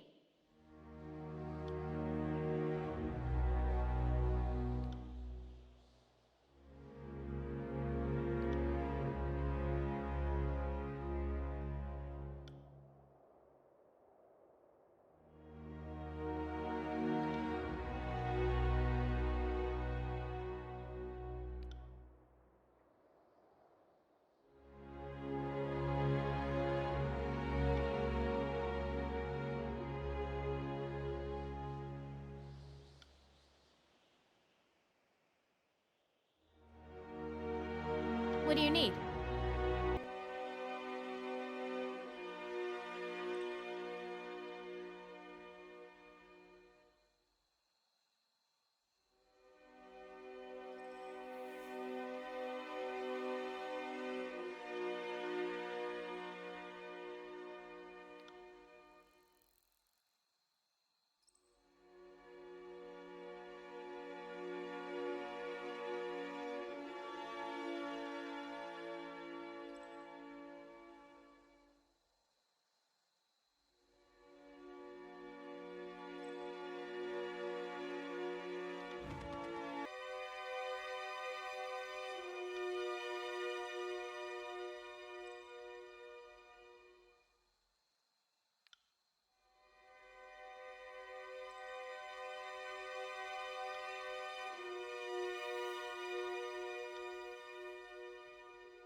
Stench of blood, sweat, battle, iron, and death. Stench of human called Fatebinder. Smells like alpha. Smells of strength. Have been stalking human Centrail. Have ranged many more than 5 nights through tribe and human territories of Tyr's land, hunting for human called Fatebinder. For human who woke Horizon Rock called Mountain Spire. Have hunted hot high, cold low, wet dry.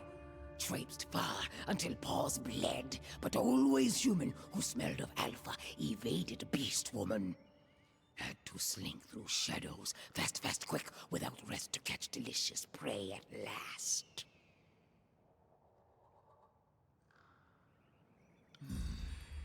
Fatebinder knows tribes of beast women. Curious human. Human who smells of alpha and knows of Shadow Hunter tribe. Best tribe. Lost tribe of kills in shadow. Beast woman did not range so far, chasing scent and tracks of Fatebinder, only to step aside and watch human leave beast woman behind. Nope, nope. Will not move from way. Humans. No human called Fatebinder. Kairos breeds words on paper. Fatebinder binds words to earth and sky, makes ground tremble, makes night cry, blood and fire. Human is not first Fatebinder, kills in shadow, has hunted. Tribes of Kairos fear Fatebinder.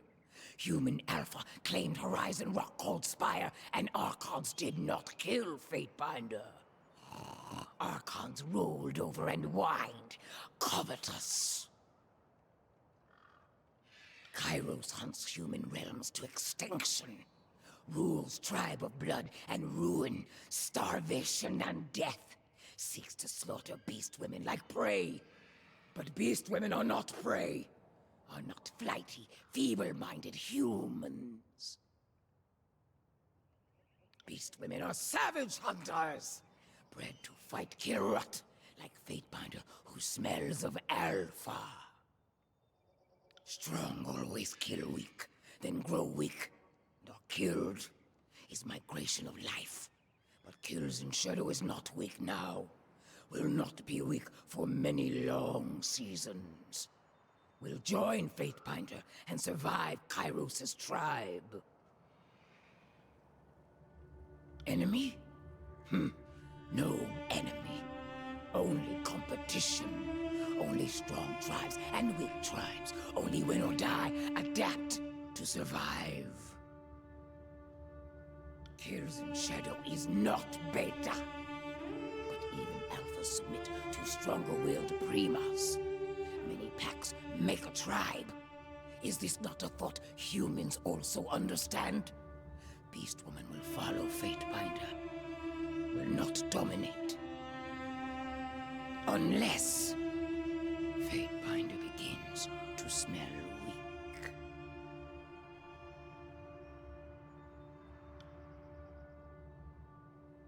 Kills in shadow will not shelter stone whelps anymore. Scamper and flee! Do not want to see shadows lurking, stalking behind. Barb cleft his leader now. Will not like if kills in shadow catches sight or scent of stone mongrels again.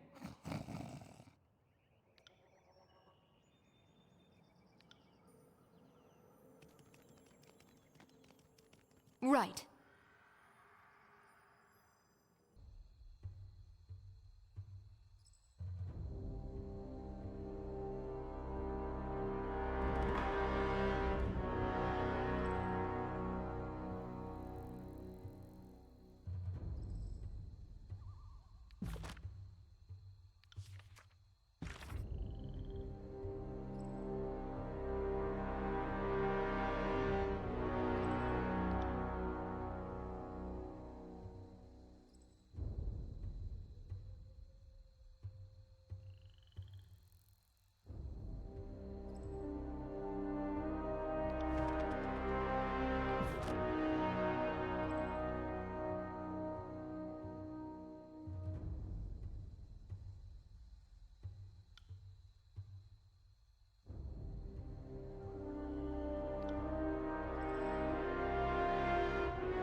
once.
Sorry, I can't. Can't do that.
Can't do that.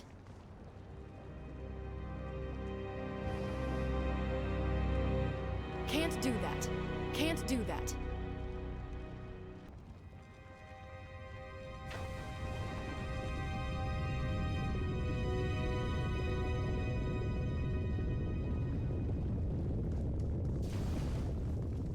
Sorry, I can't. Sorry, I can't.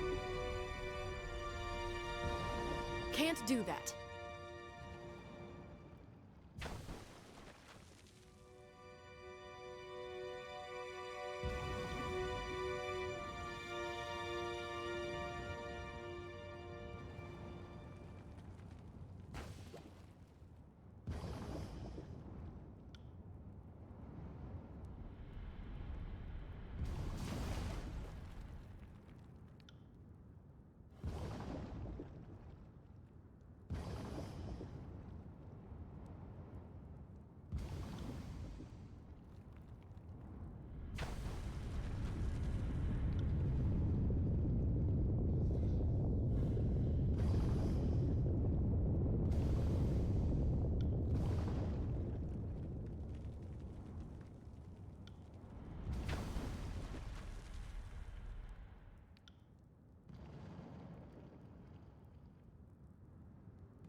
Can't do that.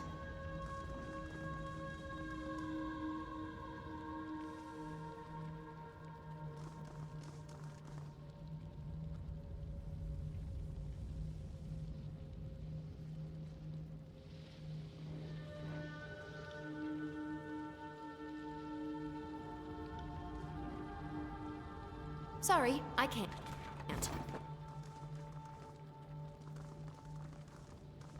Look how it glows. You know you want to take a closer look. Do it.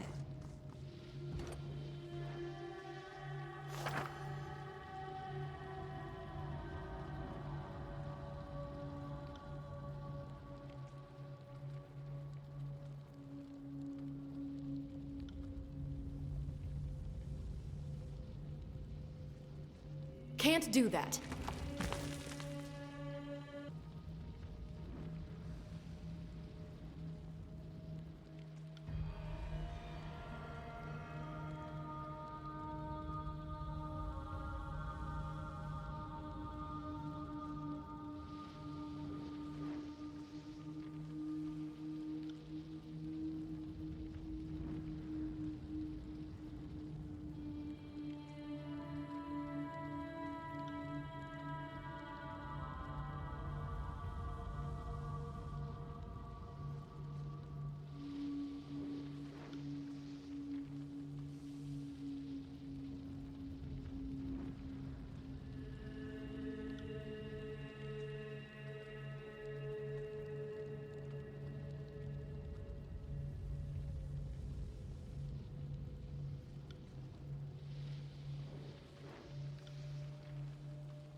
Sorry, I can't. Sorry, I can't.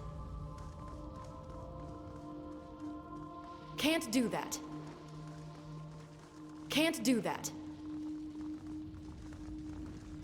Sorry, I can't.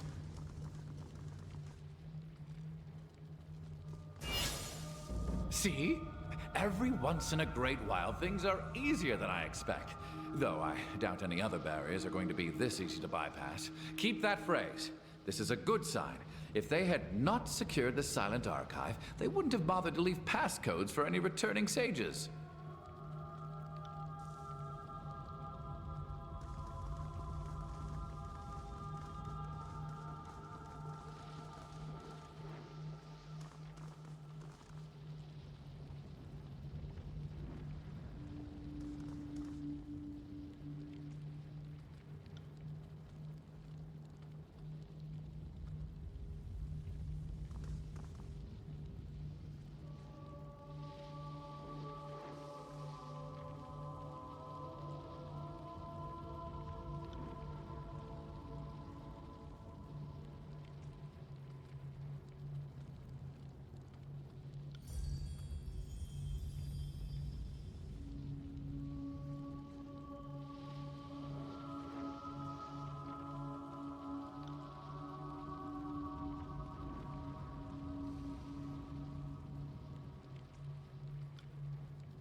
I'm not here to make friends.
I'd say that's worth a second glance.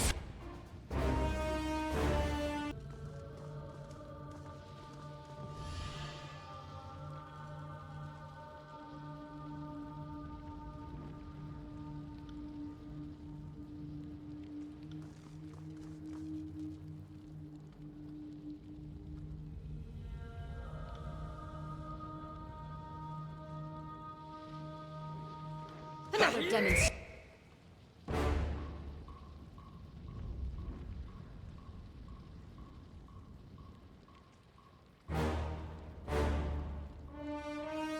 Of our power seems in order.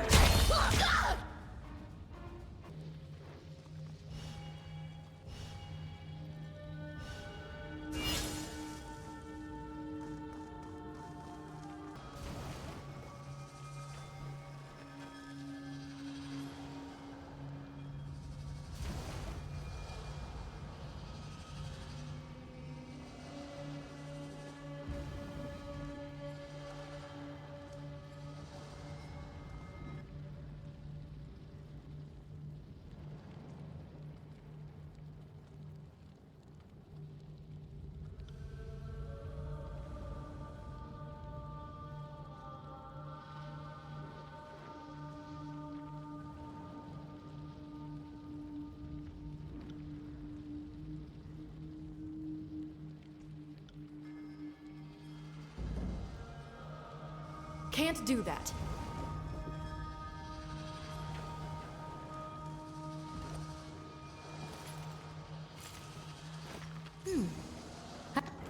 Have a look here.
What do you need?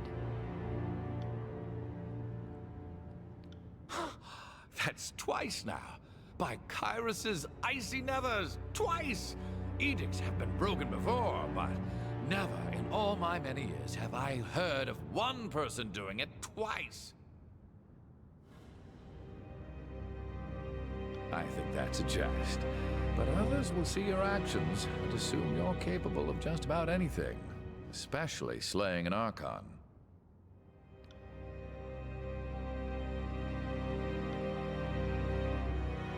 That's twice now you've undone one of Kairos' edicts. If you're trying to invite the wrath of the Overlord, good job. The sages have their share of enemies, and there are some that may have thought the Edict of Fire a suitable fate. Regardless of what the sages do or don't deserve, the knowledge in the Vellum Citadel belongs to all of us. And Kairos' destruction of that knowledge is what really tangles my line. Breaking the Edict of Fire is a signal to Taratus. The Overlord can be defied. The punishments can be overturned. More specifically, you are the one who can undo the Overlord's whims. What is it you need?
I'm not...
So this was once Stalwart's greatest fortress.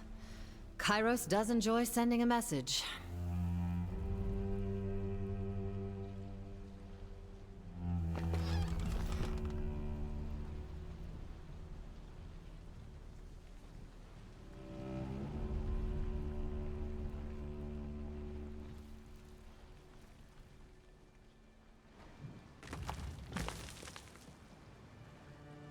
Sorry, I can't.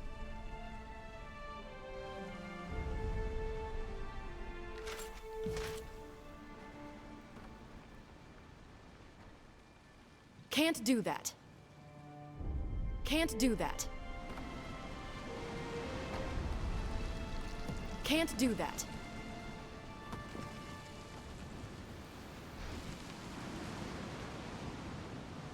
Sorry, I can't.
Trouble is...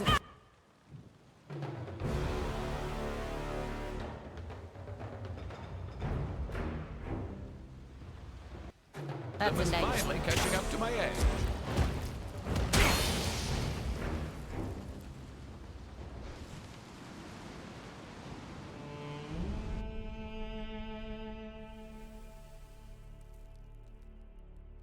Is my vision poor, or do I spy a figure atop the wall?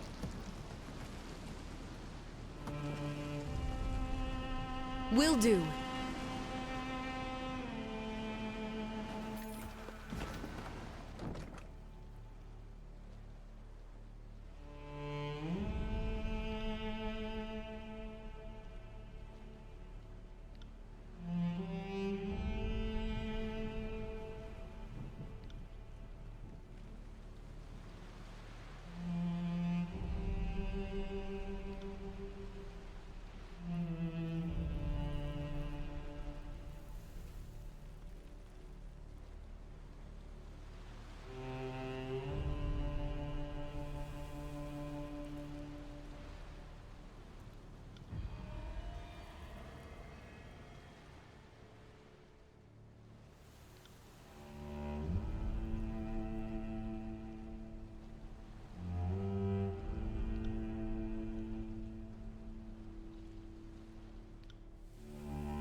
So many lives extinguished by Kairos' magic.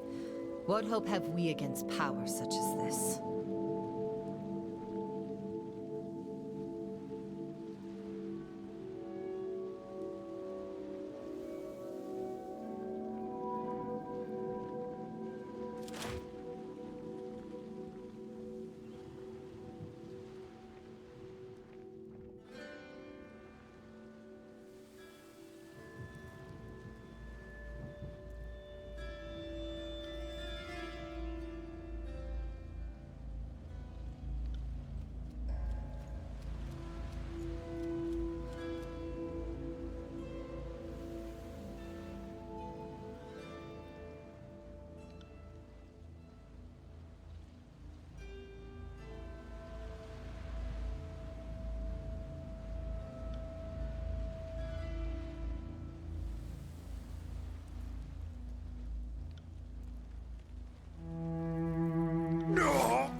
Right.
I'm not...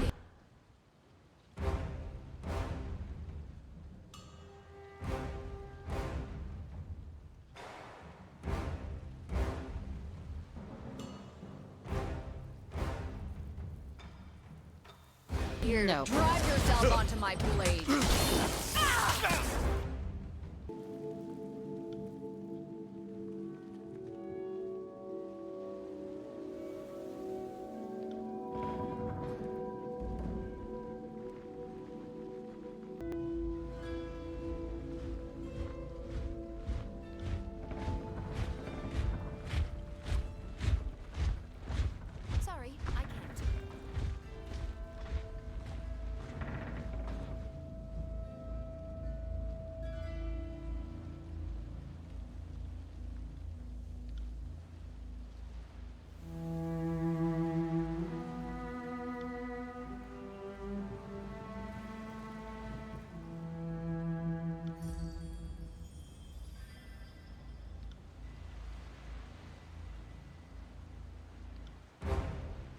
can't do that.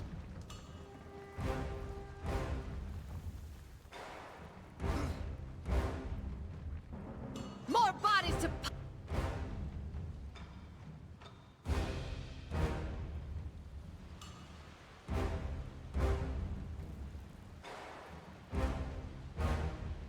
Will do.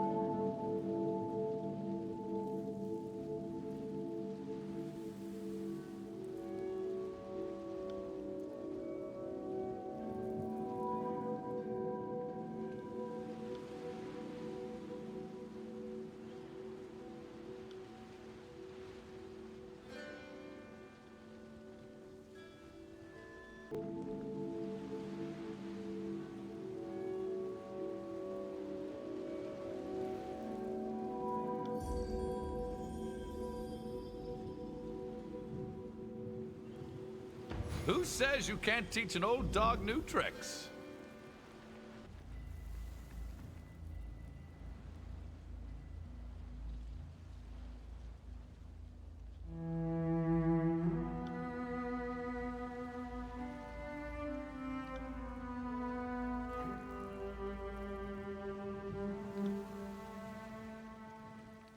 Look at that, a future...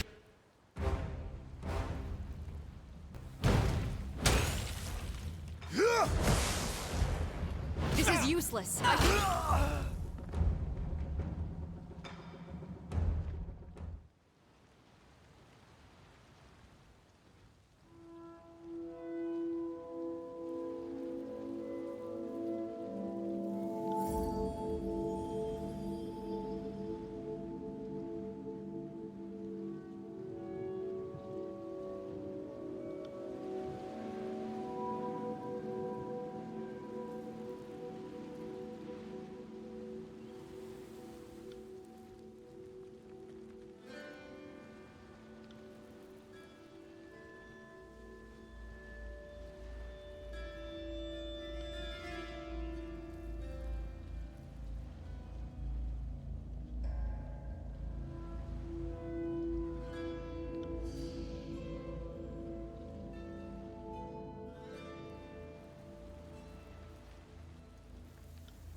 This'll be To my blade.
another demonstration of our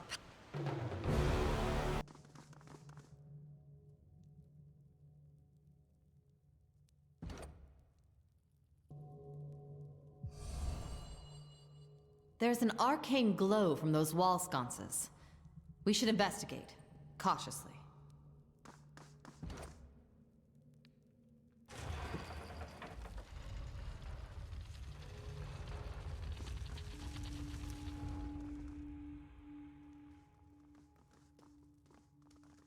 The old walls are not an ideal shelter from the Tempest, but it'll have to do for now.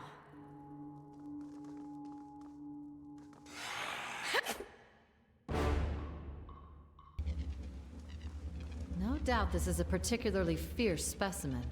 And why else would someone go to the effort to trap it?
Interesting. Is it reasonable to describe an ethereal cloud as angry? Because I think you're making it angry.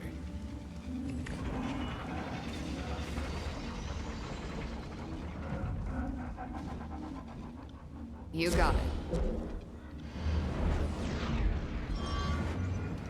That orb appears one breath away from collapsing.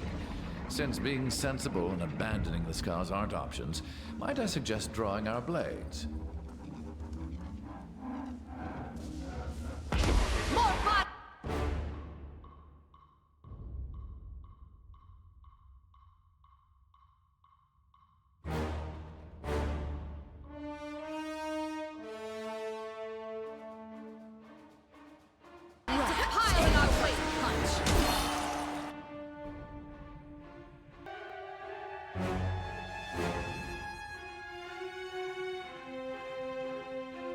As you command.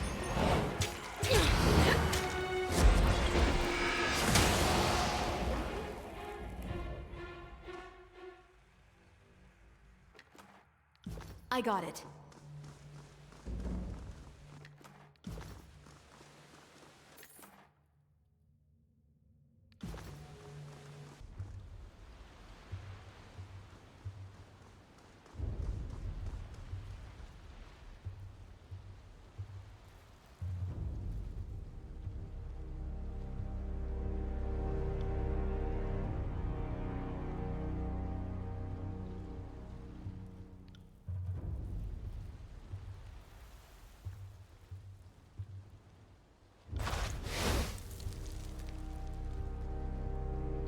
Look at that!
This'll be fun.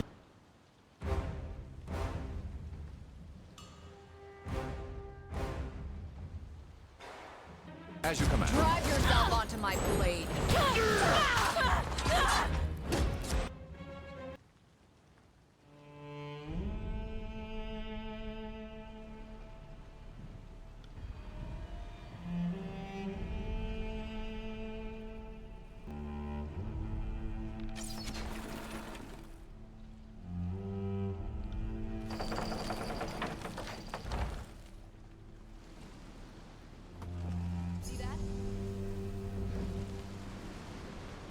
Good thing I keep a torsion wrench handy. This'll be fun.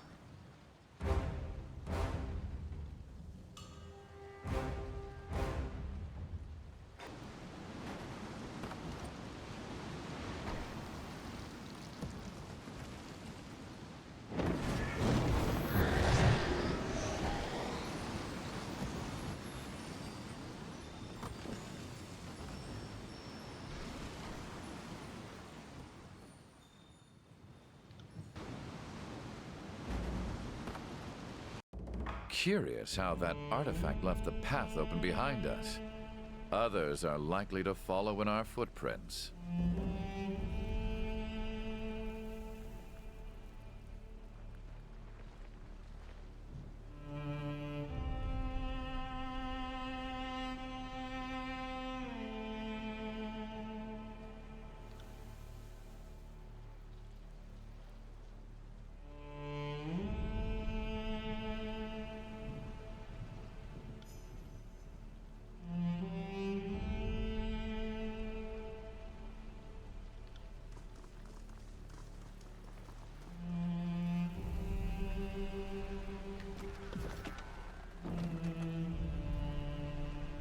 And hold a moment. See that?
Heads up.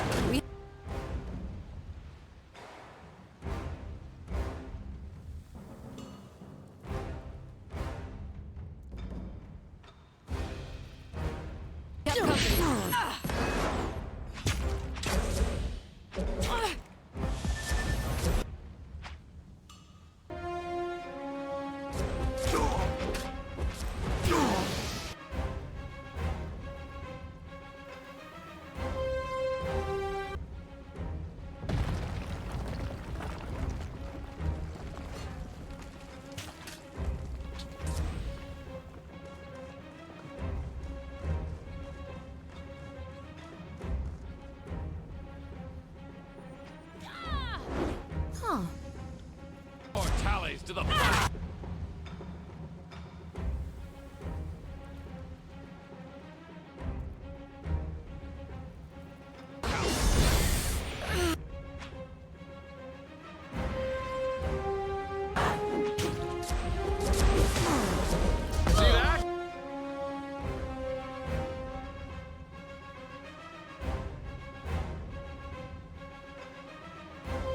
I'm not entirely useless.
You got it.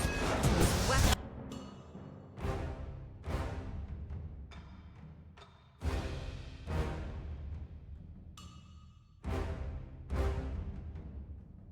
Like nipples on men. Useless. I did that. Nice.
Curious.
You learn something every day.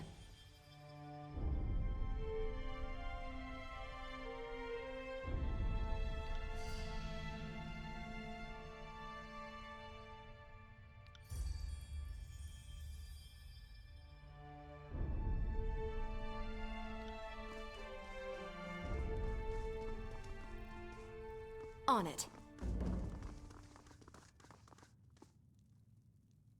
Sorry, I can't. I'll see what I can do.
Remember years back when I told you justice is just the name for the biggest sword in the realm? Claiming the Dauntless is part of establishing your own might, your own authority. Even if you dislike its heft, I'd advise you to keep the blade close. It has symbolic value beyond its martial applications. Of course, any authority you may be carving for yourself is sanctioned only with the understanding that it's for the greater glory of Kairos.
You return as summoned, despite the weight of responsibility on your shoulders. The court appreciates your devotion to our good work. It should come as no surprise that your activities are closely monitored. As an extension of Kairos' law in the frontier, your progress is a topic of some interest. I sent you on a mission to bring order to the chaos of this civil war. Not enough time has passed for me to expect any significant progress, but I am curious about your findings all the same. I want to make sure your time outside the court's shadow is being used effectively. The Scarlet Chorus sing of your name across the tiers. You must have taken some brutal measures to earn their interest. No small feat. No matter what terrors you inflict on this fallen realm, that you continue to observe the voices of Nerat. If he has sowed chaos in this campaign, the court would know of it. That is all this court has ever demanded of you. You do well to recall your duties with such exacting precision. You have spent some time on your own recognizance. The efforts of our military and the challenges they face should be no mystery to you. Tell me, are you any closer to determining which of the Archons is at fault for the troubles of this campaign? Interesting. On what grounds do you make this claim?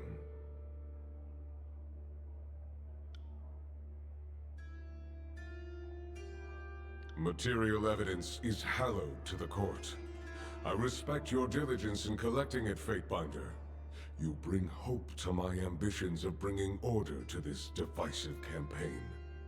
Be sure that you remember this and any other evidence you identify when you are called upon to present your findings in a more formal manner. I look forward to receiving your full report. I will summon you again at the appropriate time. If there's nothing further, you're dismissed.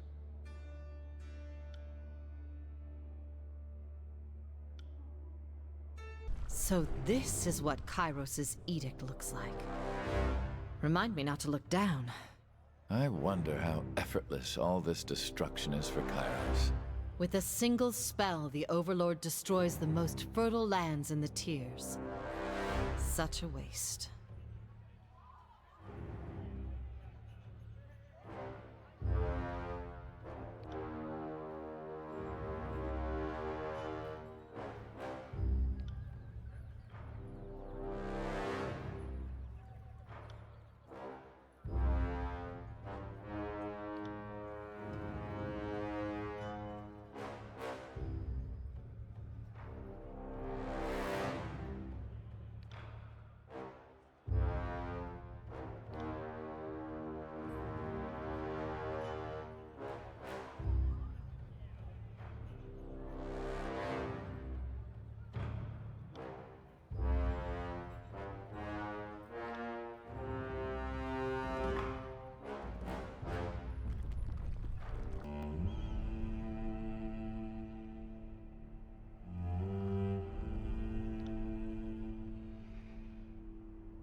Can't do that.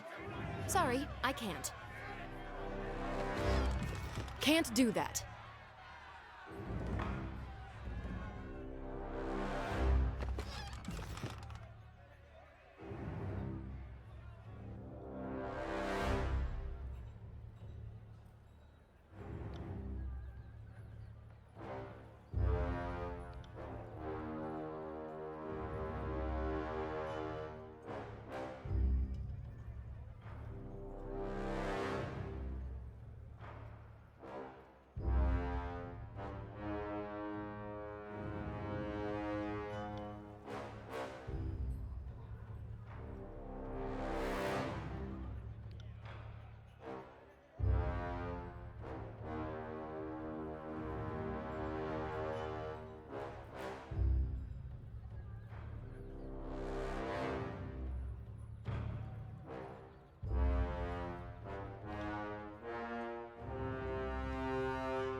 It's a tough job being so remarkable all the time.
Sorry, I can't.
Yes.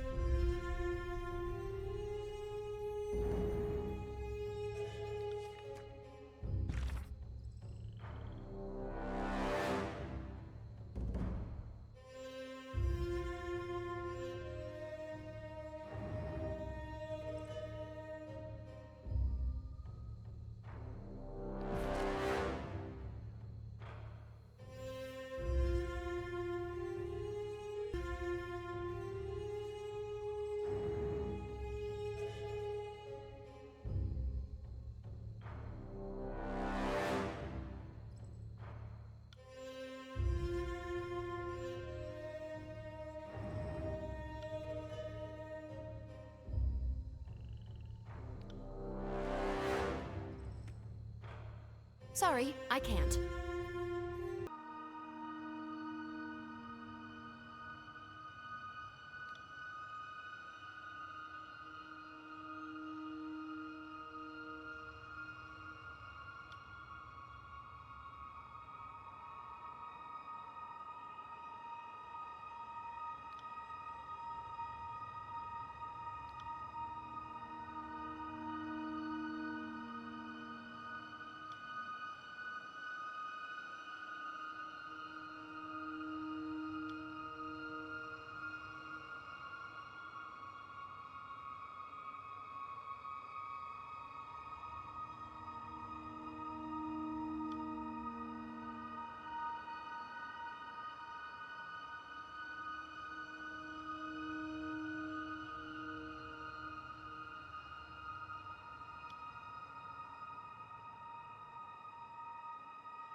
Curious.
Another demonstration of our power seems in order.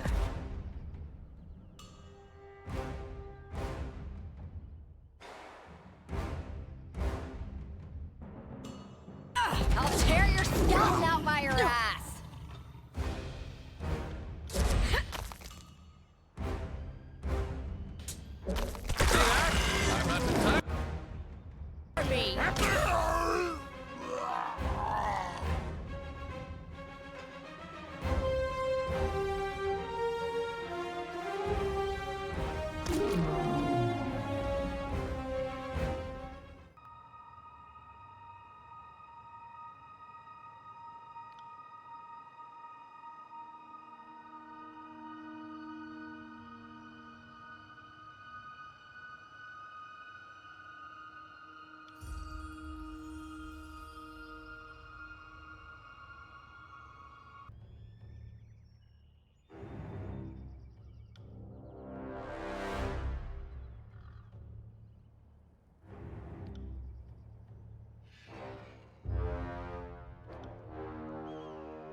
Cairn, Archon of Stone. What a sight! Hey, feel free to kill some time here. I've got, so much to sketch. Shit. How far out of the way do I have to walk to look up his skirt? What? Your chronicle needs details as much as I do.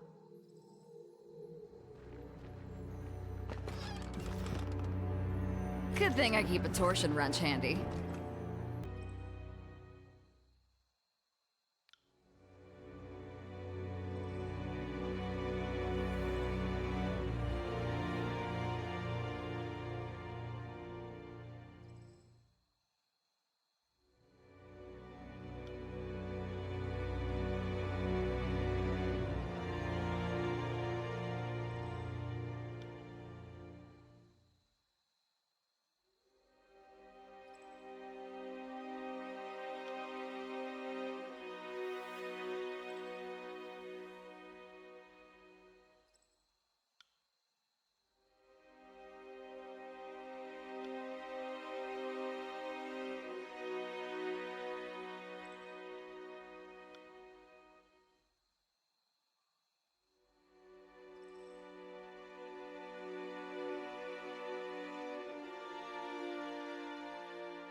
Yes.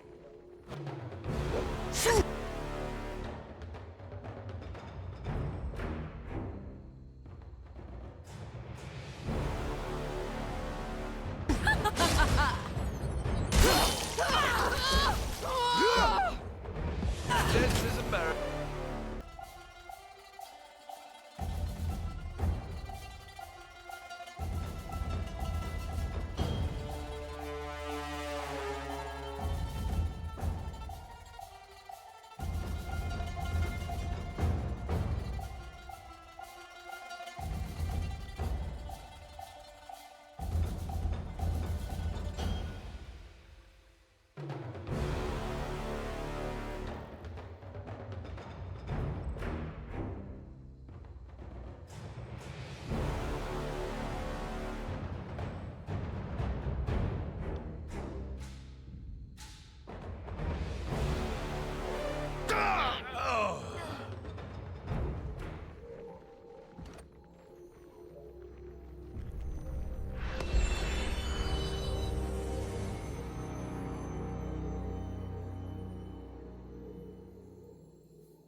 Will do.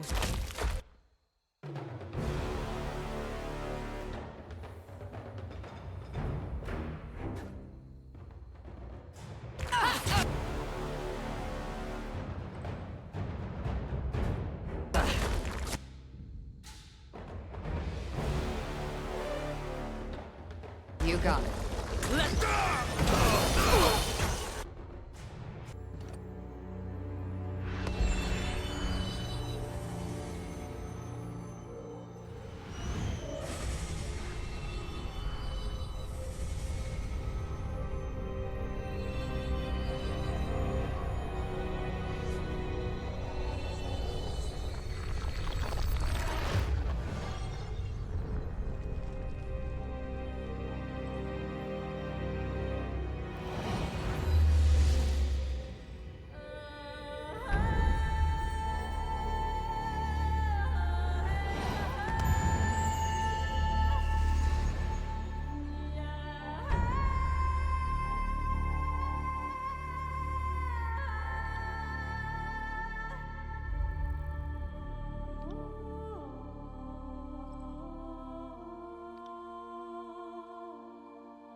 Yes.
Heads up, we have company.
not to steal your glorious day in the sun, but I must say, now all my notes on you are suddenly worth 10 times their weight in iron.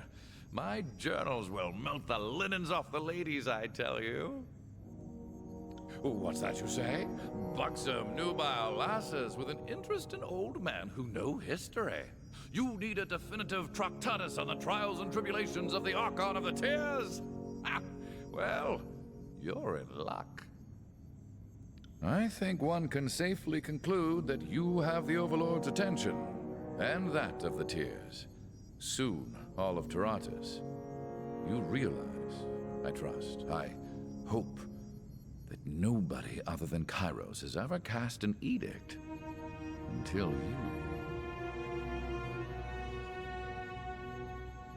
Well, I have a hard time believing that someone would cast an edict and not have it noticed.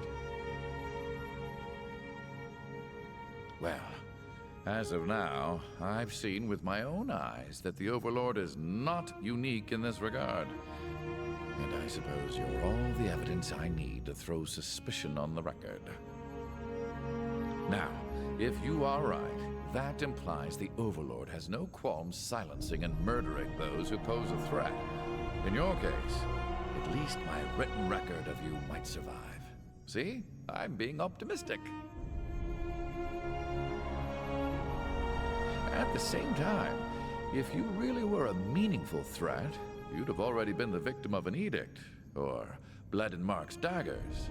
So this has me rather curious. Just what does the Overlord wish to do with you?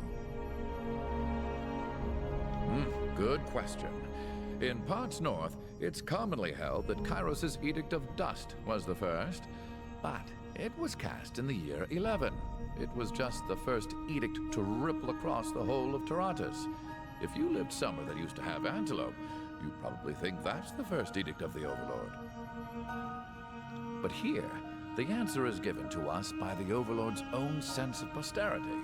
Year 0 of Kairos' calendar is said to correspond to the day Kairos went from warlord to wearer of many crowns. A victory won when the first Edict of Storms shocked both the Cloud Barons and the realm of Medrev to capitulate. Yes, or it was, at least, until they were all wiped out by the Edict of Dust. Or that's as best we've pieced it together from the records. From what we've gathered from their skeletons, they were some sort of mute beast man that ran on 4 legs. Antelope are not like beast women. Antelope have hooves for fleeing. Beast women have claws for killing. Antelope don't eat meat, are spooked easily, are large but helpless, lumber but lack reason, are prey. Silverback tribe hunted antelope extinct. Old Ink Mystic tells many strange, stupid tales. Thinks to know everything. I suppose I'm more of an expert in living things, like birds, and can't quite confirm or deny what you're saying, but just forget I said anything. Indeed. Once again, I find myself wishing the days and nights would slow down just a hair. Never enough hours to journal these dense days. Let us be on our way. Hail, mighty Archon. Your newfound power runs in the face of what I thought I knew. All my life, I've been told Kairos alone can issue an edict. And yet, here you are, proclaiming mastery of the lands just like the Overlord.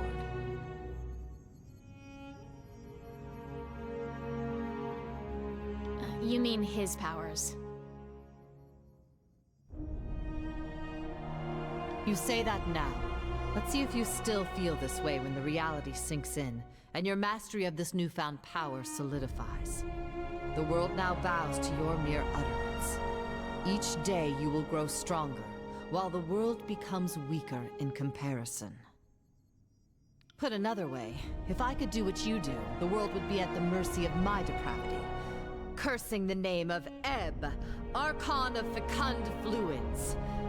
Let's hope your moral sextant isn't as crooked as my own. Your newfound power runs in the face of what I thought I knew. I should certainly hope not. Tyranny isn't large enough for Kairos, and it's certainly going to get very interesting if the two of you start waving your edicts to and fro. I would have felt if someone else were proclaiming edicts. I knew when this one activated the Spire. From what I know of Kairos, the Fatebinder is definitely a wrinkle in some carefully laid plans.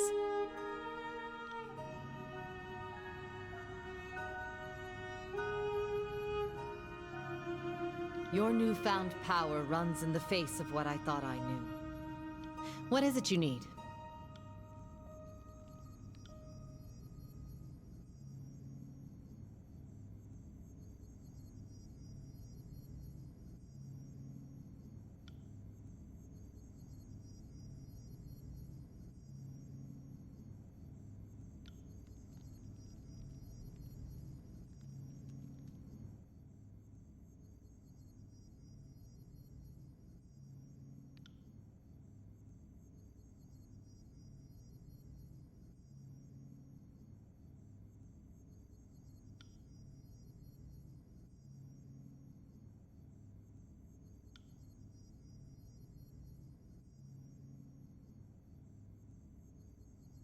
What can I do for you?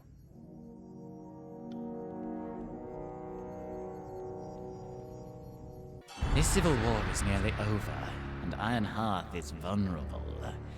That simpleton Ash is no doubt sobbing in his porridge over the soldiers we've killed. You've made quite the name for yourself. No longer the simpering Fatebinder, but an Archon. We couldn't be more pleased. Once Ash has been dealt with, you may return to Cacophony and take your reward. Loyalty as true as yours is worthy of nothing less than the highest honor.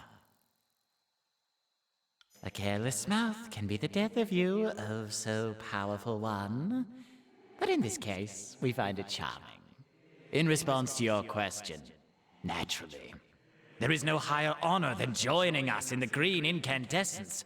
Why not add your voice to our own? Together, we can be splendid indeed. By all means, be on your way, but weigh the offer. You won't find a better one.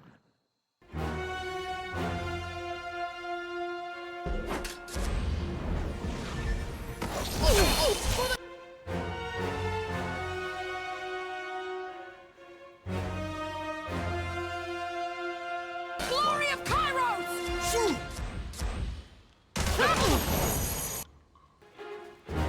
So, you see fit to grace my halls with your presence. This will be the last time. I have no wish to consort with traitors. You have held back this campaign against the Tears long enough. After I grind your bones into the dry earth, my disfavored will take back this realm for the vaunted North, and you will be forgotten. If you are set on a course of your own destruction, spare the North your polluted speech. Gather, my legion! We will see this pestilence dispatched for the battlement of war! Fatebinder, prepare yourself! Teach this one a lesson. We will not suffer insubordination.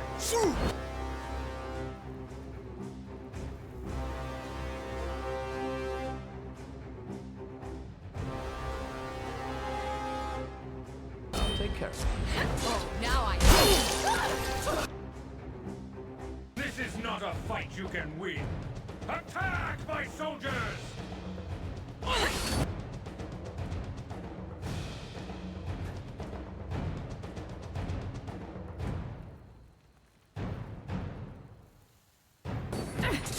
I can't move!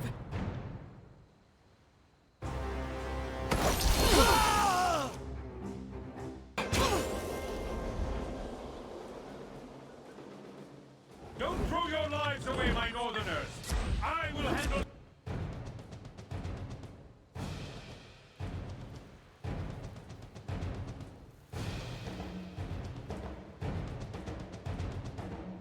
jumpstart myself! Baines! Put me out, my legion! Put me out!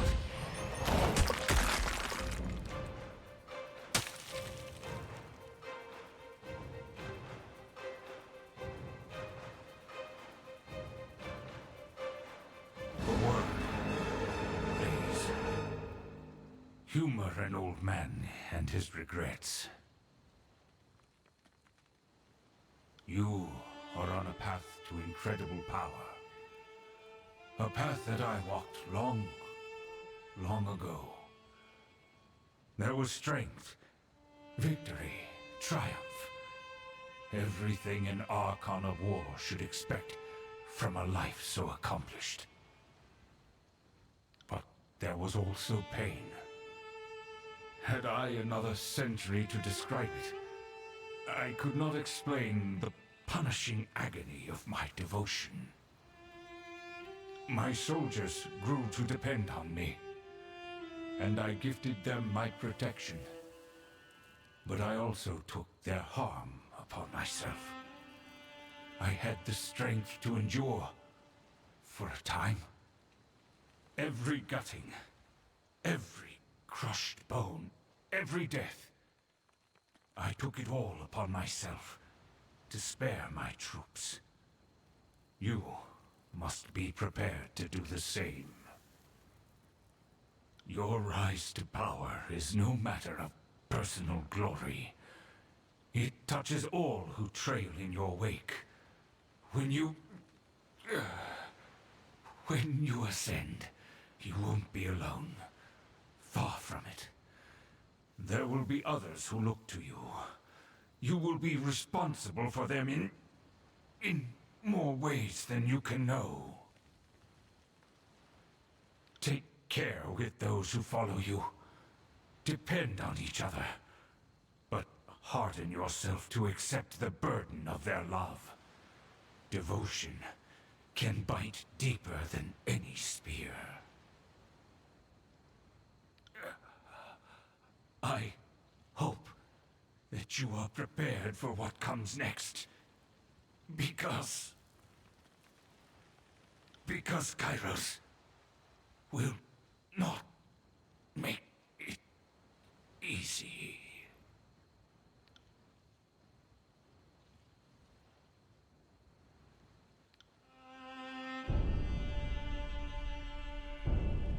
I have had so many fantasies about this day. Do we bury him in a pauper's grave in the tears, or send his appendages to Kairos? Ooh, decisions, decisions. We actually did it! We slew the Archon of War! I'll document later. Right now, I think I need a change of pants and a good cleansing vomit.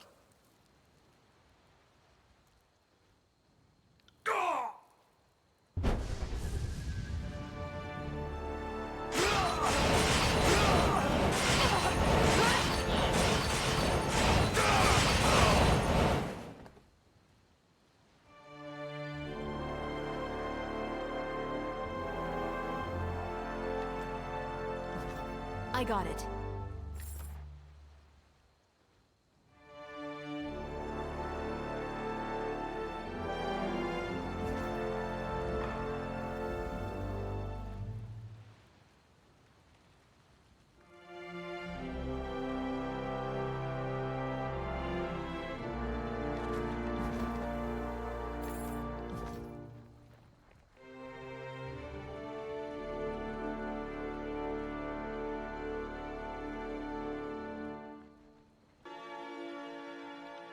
Word of Ash's downfall has reached our ears. Our ears, our ears. I can't say I've seen that happen before, and I've seen a lot. Are you watching this? Our jubilation cannot be expressed in mere words. Though sometimes we think we will miss the old man. Then we rebuke ourselves for being too sentimental. It's our worst failing.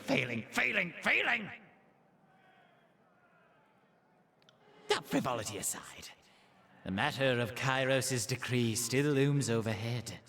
There can be no peace until the Overlord is satisfied.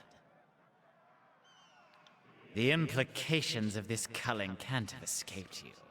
Only one Archon may rule the tiers, and you are nothing if not one of us. You understand what must happen next.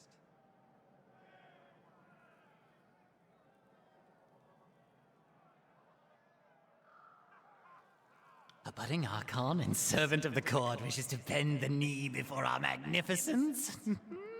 What a fascinating turn. What a fascinating turn. Turn! No gesture of fealty is complete without its offering. No rings or promises will do, no. The offering must be made. Sacrifice before us. A sacrifice, he said. And a sacrifice we meant. Those who travel with you, one of them must be delivered to us as a gesture of good faith. Good faith, we say. What happens to them is none of your concern, save that it is the price of your supplication. If you are indeed an Archon, you should value them as tools alone, made for your use and disposal. I've never seen the voices get like this. It's like he's fractured around the edges. I know it sounds crazy, but if you gave him what he wanted, I bet he couldn't take it. What are you muttering about? If it's anything other than goodbye and thank you for your service, we will be most displeased.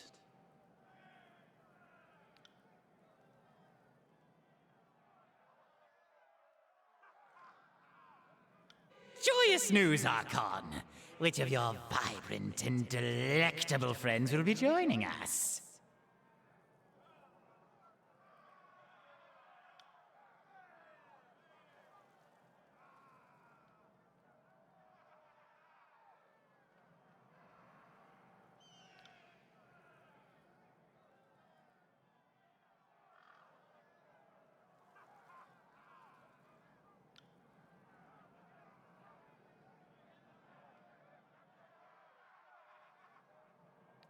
Oh, now you feel like contemplating the infinite.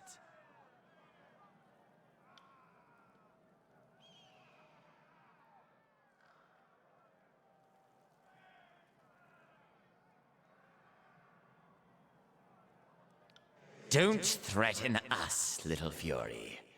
We are older than you dare imagine, and we have seen the likes of you before. Your lamp oil existence flaring bright before consuming itself from within.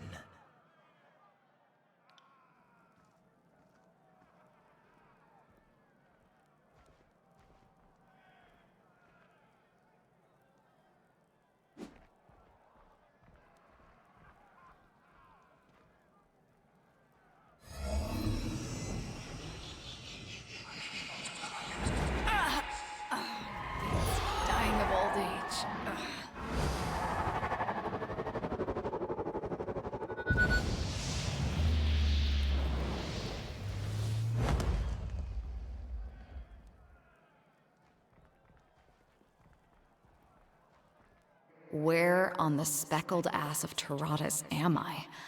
And why does my mouth taste terrible? Fatebinder, you're still here. A moment ago I was fighting 100 people all at once. I thought it would be the end of me, but they all backed off when we heard your voice. Looks like we're still keeping each other alive, though in my case it's arguable. Control enough. The thoughts come in surges and waves, some benign, others seek to take the reins of thought. But nothing I can't handle. It's me, after all. I could have done that without getting eaten, digested, and spat out by the voices of Nerat, but I see your point. I'll do what I can from inside here. Keeping the other gangs in line will be no small task, especially if they learn of this situation. Suppose it's the job I was meant to do.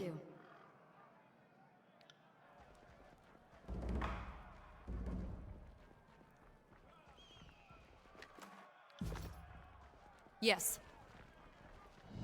Just so we're clear, I don't see myself getting used to this anytime soon. I'm a man, but I don't have the parts. I'm also a lot of other people, and none of them can agree on anything. A lot of the voices' eccentricities are starting to make sense. So, what do you need? Funny thing, I always thought I would end up here. It seemed more likely that I would kill my way to the top, not possess the Archon of Secrets like a parasite. Live and learn.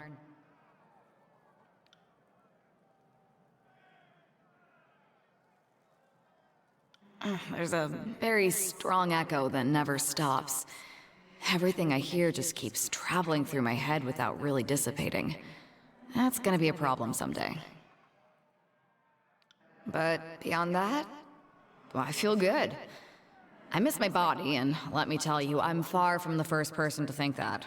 But the green flames suit me more than I thought they would. Here's to hoping I can maintain this. Not yet, but I'd be lying if I said the notion hadn't crossed my mind.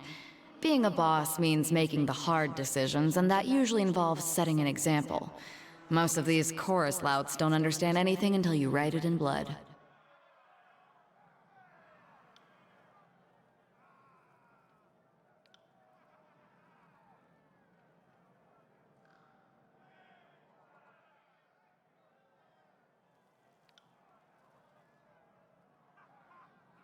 I trust all is well, my glorious Archon.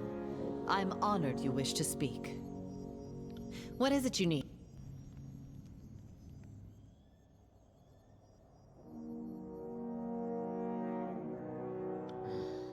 Packmate is sleeping.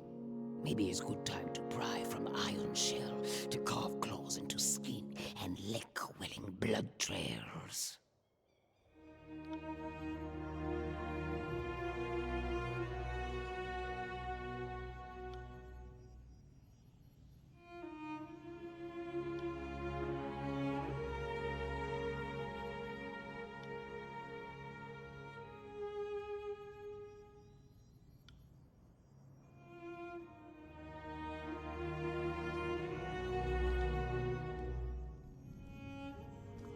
Good day, Fatebinder. It's always nice to see you. What do you need? Well then, let's go. If you're gonna teach me the wonders of the world, it's not gonna happen here.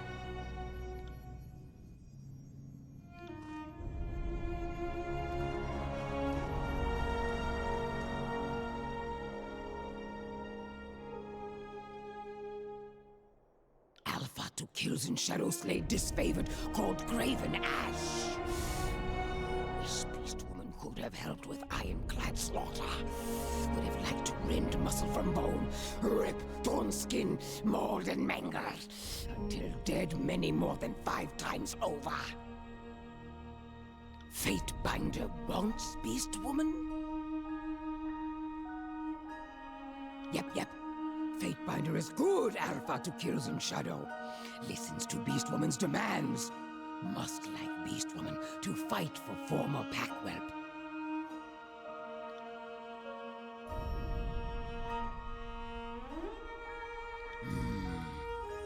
Beast Woman too likes Fatebinder. Good, yep. And many more than 5. Waded up deep, murky stream near disfavored camp. Pawed in mud of bank, but did not leave tracks. Crept low and quiet to tent flap, scenting with tongue. Caught ironclads and dragged, squirming like hurt rabbits, into cold black depths of river. Disfavored cannot swim like Beast Woman, only can sink.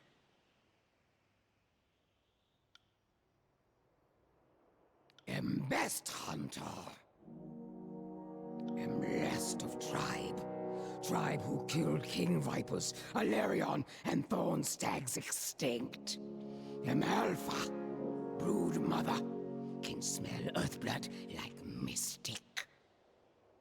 What else does Alpha to kills and shadow long to know? Best hunter is clever hunter. Stalks slow and soft. Pad, silent. Strikes fast. Kills without hesitation. am not Stone Stalker.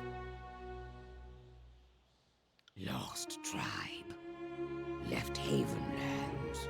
Migrated east. Was alone long time. Hunted many humans. Killed. Raged like undying fire. Then found pack of stone whelps.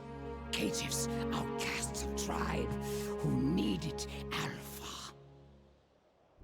Could your tribe have been that different? I've run afoul of many a beastman in my day, and I find nothing that distinguishes their savage numbers. Stay and see. Will think kills in shadow memorable when insides are being ripped, slow dripping from ironclad shell. Is true. Am Shadow Hunter from Havenlands, but am last of tribe.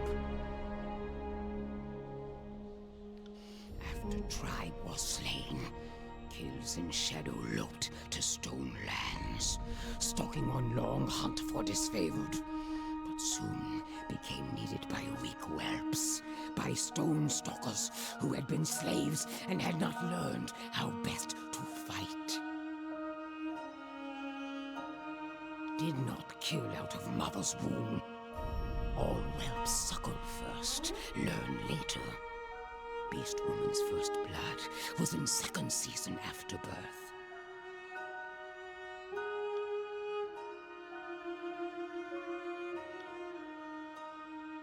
Lead conversation. Beast woman will follow. Am best hunter. Am last of tribe. Lead conversation. Beast woman will follow.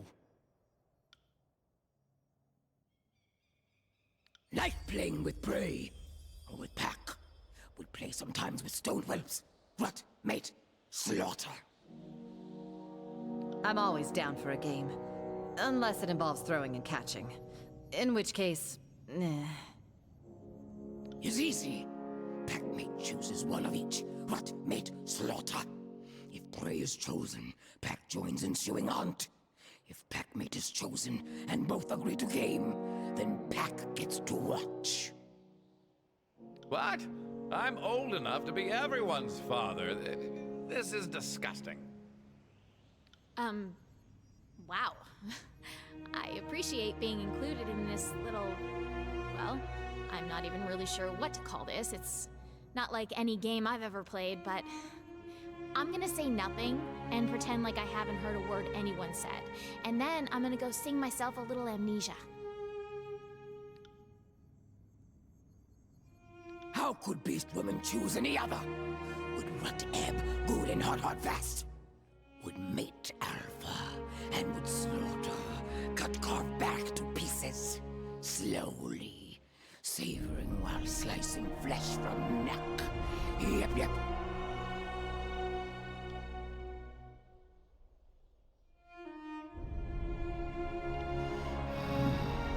Fatebinder has good musk. Smells of bloodlust, of predator, of savage strong Alpha. It's good to ask Beast Woman for advice. Even strong Alpha needs cunning of bulwark at side.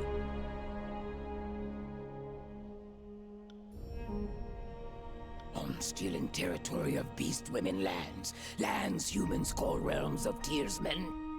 No Fatebinder claim territory of Vendrian's well. Is good for pack, good for Scarlet Chorus. Should Killers in Shadow care outside of that? Fatebinder did good in Stone Lands. Grew tough as jutting rocks at Jagged Moor. Stone Stalkers did not want Cairn dead. Archon of Stone made mystics and whole tribes stronger. But Killers in Shadow likes that pack Alpha killed Archon. Killers in Shadow follow strong Alpha. Archon killer. Should help Scarlet Chorus pack. Do not like pack, but our biggest while strong. Smart, vicious alpha. Will be good weapon. Sharpest killing claws for slaying Kairos. Typical beast. You'd rather have someone enslave you and use you as grist under the wheel than do some work. Maybe you deserve the chorus. We'll never be enslaved. We'll kill any who try. Kills in shadow has good alpha. He's strong, smart hunter. Makes best choice to survive, kill, win. Will use Scarlet Chorus back, then slaughter after.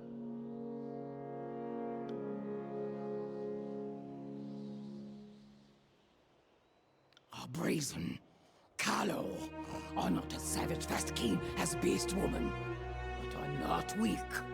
Fatebinder whelped good, tough pack.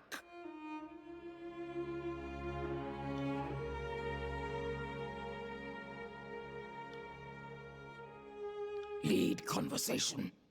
Beast Woman will follow. Beast Woman gets to play fight with Alpha. Come!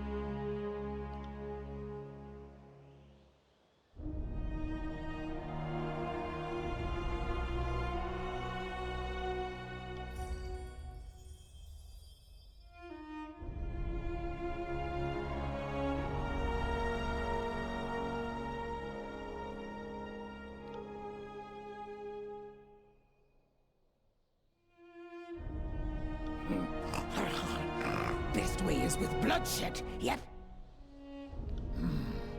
Fatebinder has many allies. More enemies. Which do Fatebinder and Kills in Shadow on today?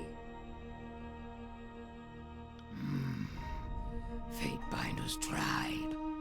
No packs well. Disfavored hunting slave beast women. Only predators to rival tribes. Dislike. Admire. Envy skill. Want to stalk. And want to kill slowly. Make scream. But disfavored do not yowl easily. Have taken killing teeth and throat, carving claws and gut, and survived. Alpha laves pain from pack. Makes pack tougher. Deadly threat. You are correct to assume we are the more elite, but do not expend yourself trying to destroy us. We are the arm of the Northern Empire, and you would only bring annihilation upon your race. Humans of these lands, of Beast Women lands, humans called Tearsmen who struggle twist fight against Fatebinder's tribe. Which would Fatebinder have Kills in Shadow stalk for slaughter first? No pack was defeated by Kairos' tribe. Was small, easily hunted first time. Struggled, fought back to paws and knees. But could not have won second time. Was like hare challenging wolf. Oh, cute way of putting it. Though I think Kairos technically has two tribes that like to knock us around time and time again. Many humans live in Beast Women lands. Kills in Shadow knows Tearsmen pack well. Lying kith. Are not brood brothers, use bronze killing claws. Smell of tanned hide, blood, piss, and fire water. Fight like black-striped jackals. Laughing, nimble, reckless. Fight for trinkets, not survival. Strongest humans in Beast Women lands. Earth blood must pump hot fast through veins. Are tenacious, undefeated. Stand tough as mountains, even against disfavored. Do not get taken in by the unbroken reputation. The people of Stalwart are fond of rewriting history in favor of a version that fits their sensibilities. Imagine that many people rallying around an idea, a story. Lead conversation. Beast Woman will follow. Nope, nope. Killers in Shadow does not understand human behavior towards mystics. Tribes should value, protect mystics, not treat like outcasts, caitiffs forced into separate packs. Humans fear and snivel, snap at own mystics, until mystics become strong alphas like Archons. Then humans grovel and beg favor. Follow Archons in droves. Maybe Fatebinder understands ways of human mystics better. Maybe not. Ask and discover. Strange pack. Dispersed, sage humans know each other, but prefer lone wolf travel. Are clever, harder to hunt. Smell of coal ink and rotted trees. Leave beast women alone most times, so Kills in Shadow likes. Forge-bound are builders, not fighters. Are like slaves to own human pack. Work without rest. Are weak and submissive, but can mold hard gray ore like pressing paw prints into mud. Forge-bound make better than iron, killing claws and hard pelts all day for kith of other pack. Why give to others if have choice? Rock, ore, heart and skin of Tarotus. Smells like iron, but is different. Forge-bound mold gray ore to give tribes teeth and claws. Carve better, slice deeper than ones of iron and bronze. Strong mystics, beast women mystics, use earth blood power to hunt, kill, eat prey, not to be leashed by others. Lead conversation. Beast woman will follow. Earthshakers draw power from Earthblood like Stone Stalker mystics, like beast women. Archaeans pack, yep, are strong, are disfavored. But our tearsmen smell more of stone lands, more of Earthblood than disfavored, yep. If by dealings, Fatebinder means hunts and killings, then yep. Earthshakers crushed Shard-nipped tribe in South Stonelands. So Killers in Shadow slaughter a pack of Earthshakers in North near Howling Rock. Beneath dry soil, wet Earthblood beats, thrums. Fatebinder's ears cannot hear surging blood song. I'm certain this Earthblood is more an arcane or abstract notion, not actual blood in the soil. Her senses are attuned to something we're not seeing. Stonestalker cubs learn to lap same Earthblood that Earthshakers do, but beast women methods are different. Both hunt with same mystic claws, but slashing technique varies. Lead conversation. Beast women mystics are rare, honored, powerful. Can hear and scent lifeblood in earth, air, sea, and shadows. Our strongest and smartest of beast women, of all creatures, even Archons. Broodmother was mystic. Kills in Shadow can hear song of shadows, can smell power in darkness, yep. But did not learn, did not train for life of elder locked in cave.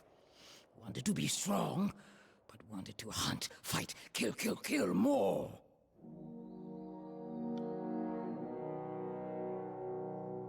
Are free, can roam, can hunt, but don't. Exist to make pack stronger, sometimes lead, teach, protect. Many seasons carve knowledge into cave. Would not tell Fatebinder.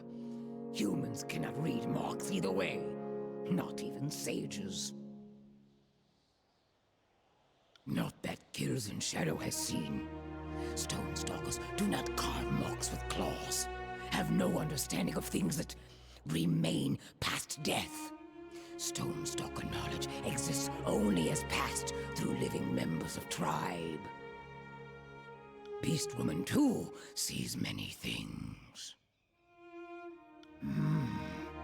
Shadow hunters. At best, mystics could seep into shadows, could control darkness, could suffocate, kill.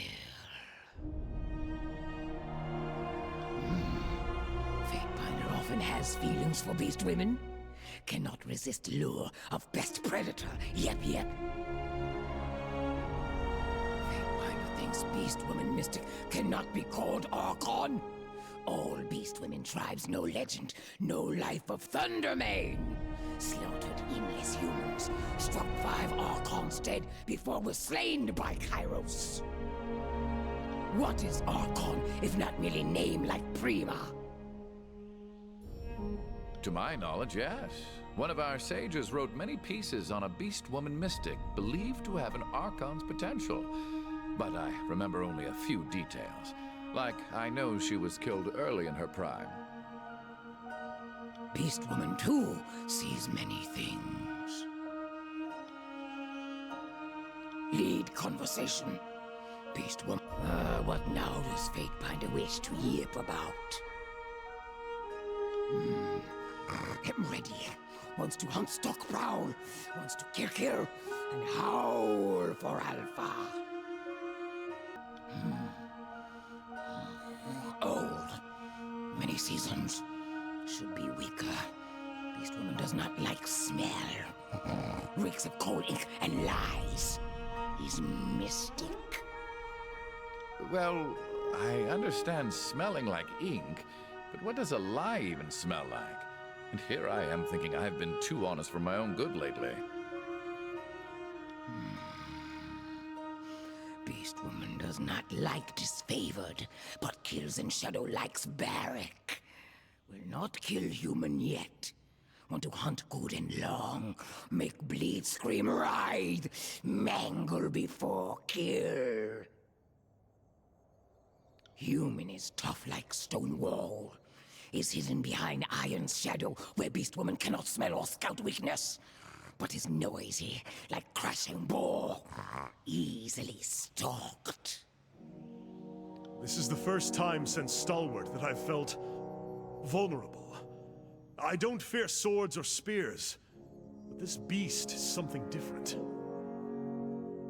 Human brood mother, mystic. Is strong, breathes in gusts like ocean gale. The first time I've been called a broodmother. That's not wholly inaccurate. Twins count as a brood of 2, right? Well, I'm mostly certain you meant that as a compliment, so thank you. Incessant morning lark. Ceaseless chitterer. If you think my voice is annoying now, animal, I could sing you a song you'll never stop hearing. Or just sing the last song you'll ever hear. Nope. Do not want to hear. Lead conversation.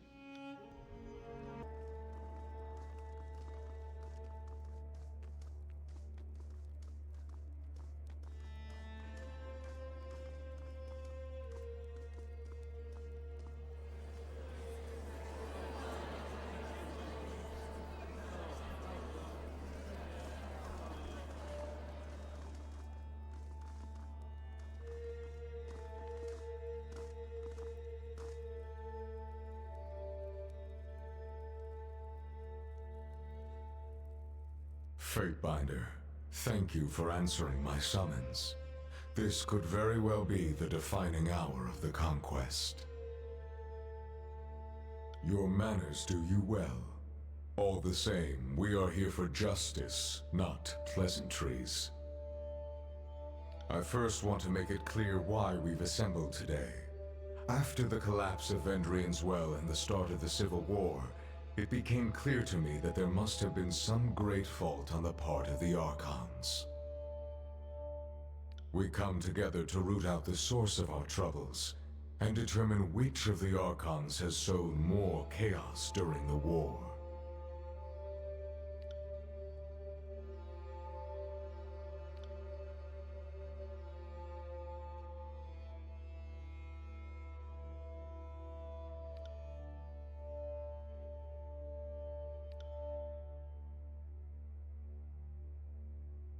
Much has happened since I dispatched you on that mission. You killed Graven Ash, circumventing the court's directive and taking the Archon's fate into your hands. Explain yourself.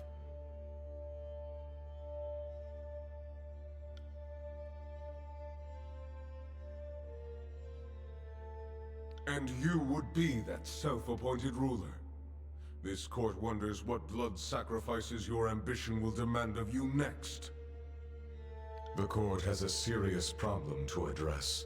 Your conduct throughout this campaign has come into question, and you will answer for your actions.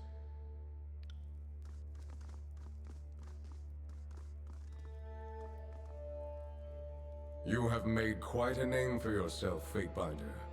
Stories of your deeds have spread through the tiers, and all of them have reached this court. Some actions have consequences. We will see what your actions have wrought. The court has its own charges to present, and invites you to answer for yourself.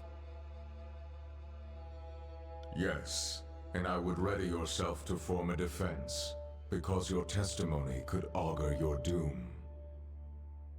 The trial begins now. I recommend that you treat these moments with deserving gravity, as they might be your last.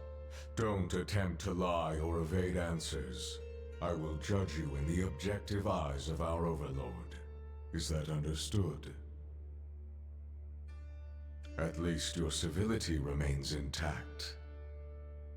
You are on trial for transgressing on the Overlord's authority, breaking the laws of the Empire, bringing mayhem to an otherwise orderly conquest, and meddling in concerns that fell beyond your station.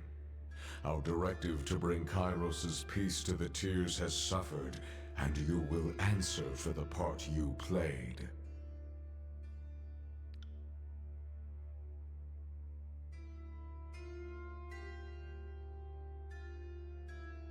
The court has inquiries into your conduct. I first call your travel companions to speak on your behalf as witnesses to your character or accomplices to your crimes. Who will speak on behalf of the Fatebinder?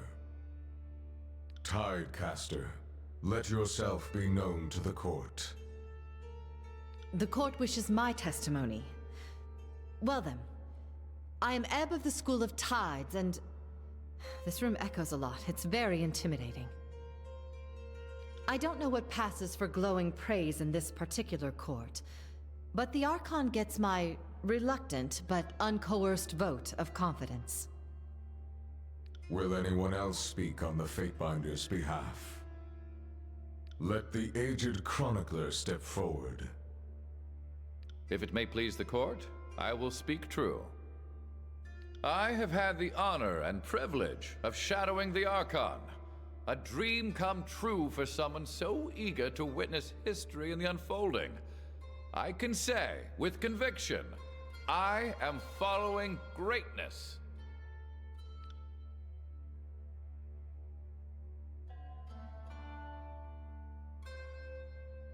Will anyone else speak on the Fatebinder's behalf? Let the Beast Woman come forward and offer testimony. I would hear her speak. Archon barks orders at Beast Woman. Thinks kills in shadow will obey. Beast Woman follows only toughest, most vicious Alpha. Alpha to kills in shadow has slain and rip-slaughtered ruthlessly, leaving trail of price corpses through all of Tyr's lands. His best fighter can make even ironclads flee, yelping in fear. Will not find better predator elsewhere.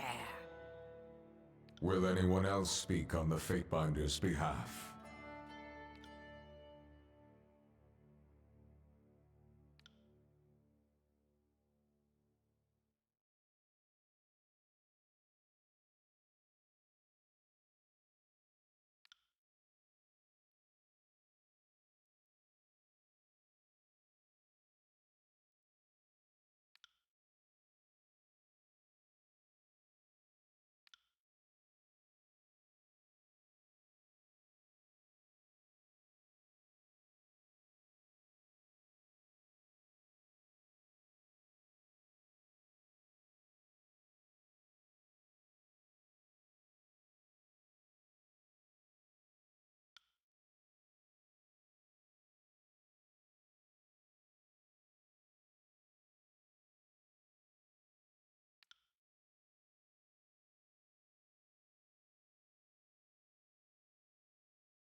I have one final question, Fatebinder. You were brought to this campaign to adjudicate the disagreements between the two armies. After your arrival, matters quickly escalated into a civil war. Did you knowingly join the Conquest of the Tears to sow discord in your wake, or were you merely a victim of circumstance?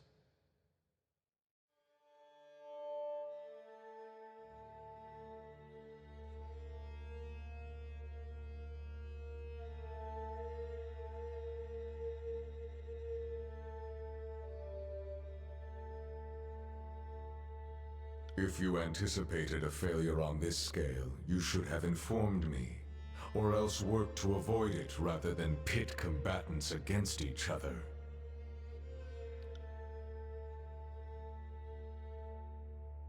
I am finished with my line of questioning. Have you any closing remarks for the court?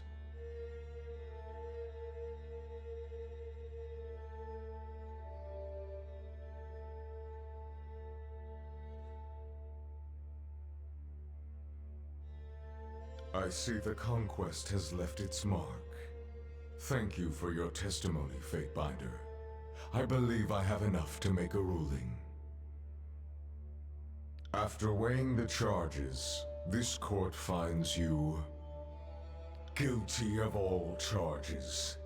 It is this court's opinion that you are a seditious mastermind, a scheming derelict, and a traitor bent on sowing the destruction of the Northern Empire. The sentence is death. You nearly had me convinced that you were the right and lawful power, worthy of governing this realm, or even the Empire itself.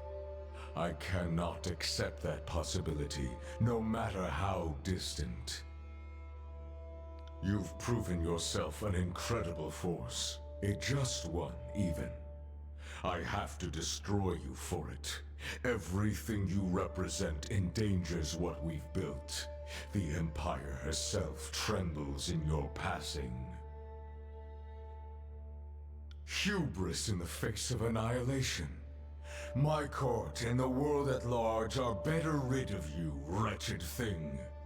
Blood and Mark, execute her.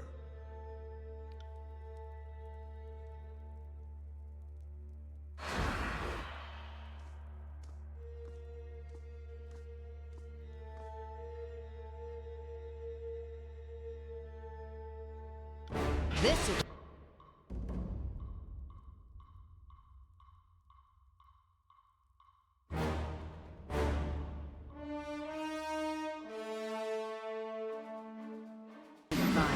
Good, Bolver. Always doing as Alpha asks. I'll be Fair filling that nothing. one for a bit.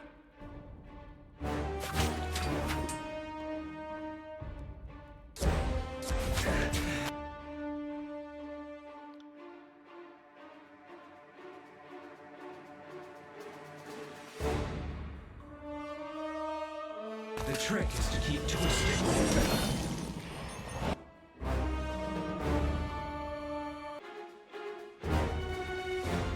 At what? Alpha, I'm scared. I'm dying.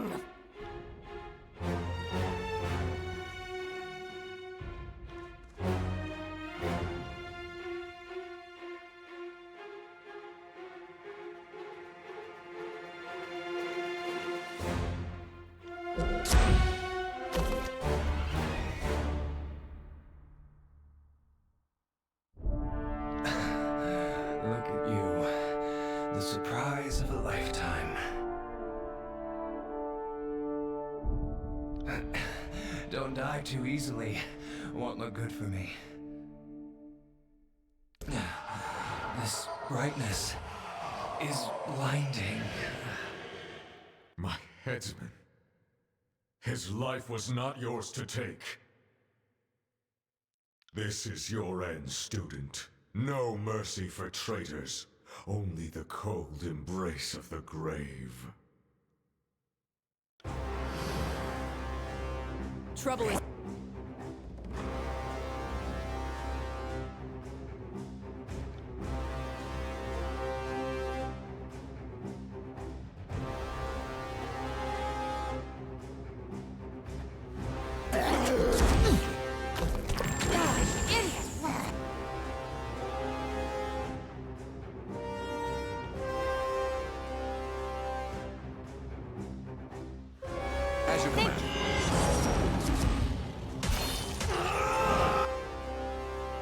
As you command. Oh, sweet merciful Kairos, not again!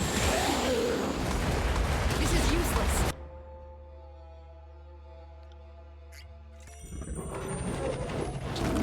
It's best time to cut Khar's vital organs. You have learned much in your few years, Archon.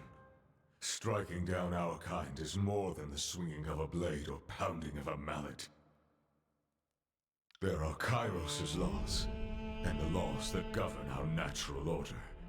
I fear they often diverge. I have broken the laws of nature for too long. Life should end in its course. And this is my time at last.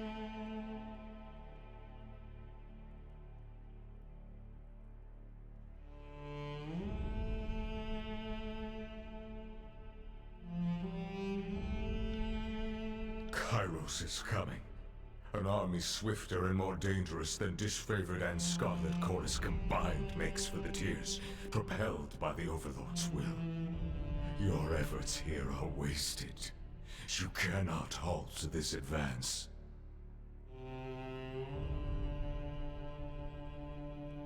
Your power upsets the order of things. These reinforcements departed to ensure that we followed Kairos' demand to settle amongst ourselves the strongest Archon. But your power, your echo of the Edict, Kairos will doubtless make no gamble on your loyalty. If you would sue for peace, supplicate before the Overlord, shout it from the mountain spire and spread missives across Terratus. Make as public a display of your fealty as you can. Hence did I earn the mercy of the Overlord. For the sake of the Tears, I hope Kairos retains some of the mercy that she possessed when first I came to be called Archon.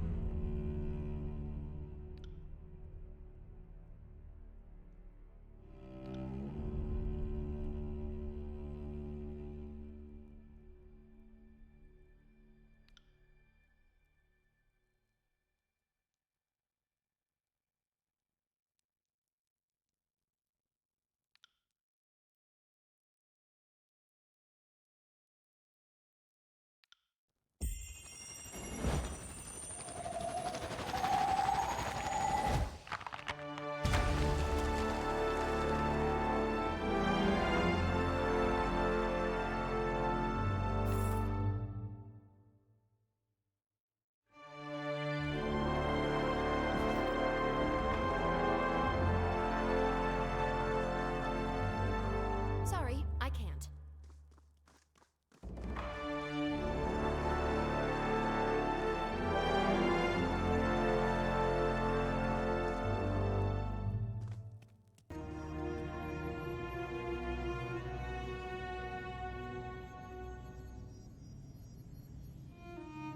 How could you ask such a thing? I can't possibly make such a far-reaching decision. I'm sorry you have more options than you have convictions.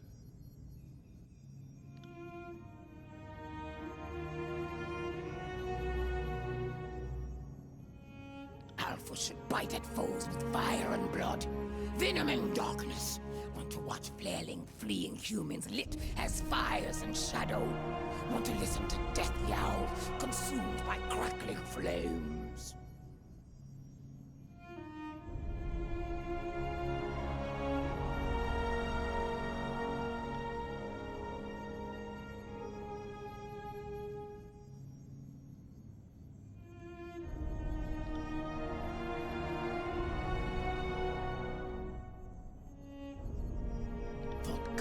Was most clever hunter, but now human Prima has challenged Alpha to kills in shadow, has provoked deadly predator to strike.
The Tears have been conquered, unified at last under a single banner.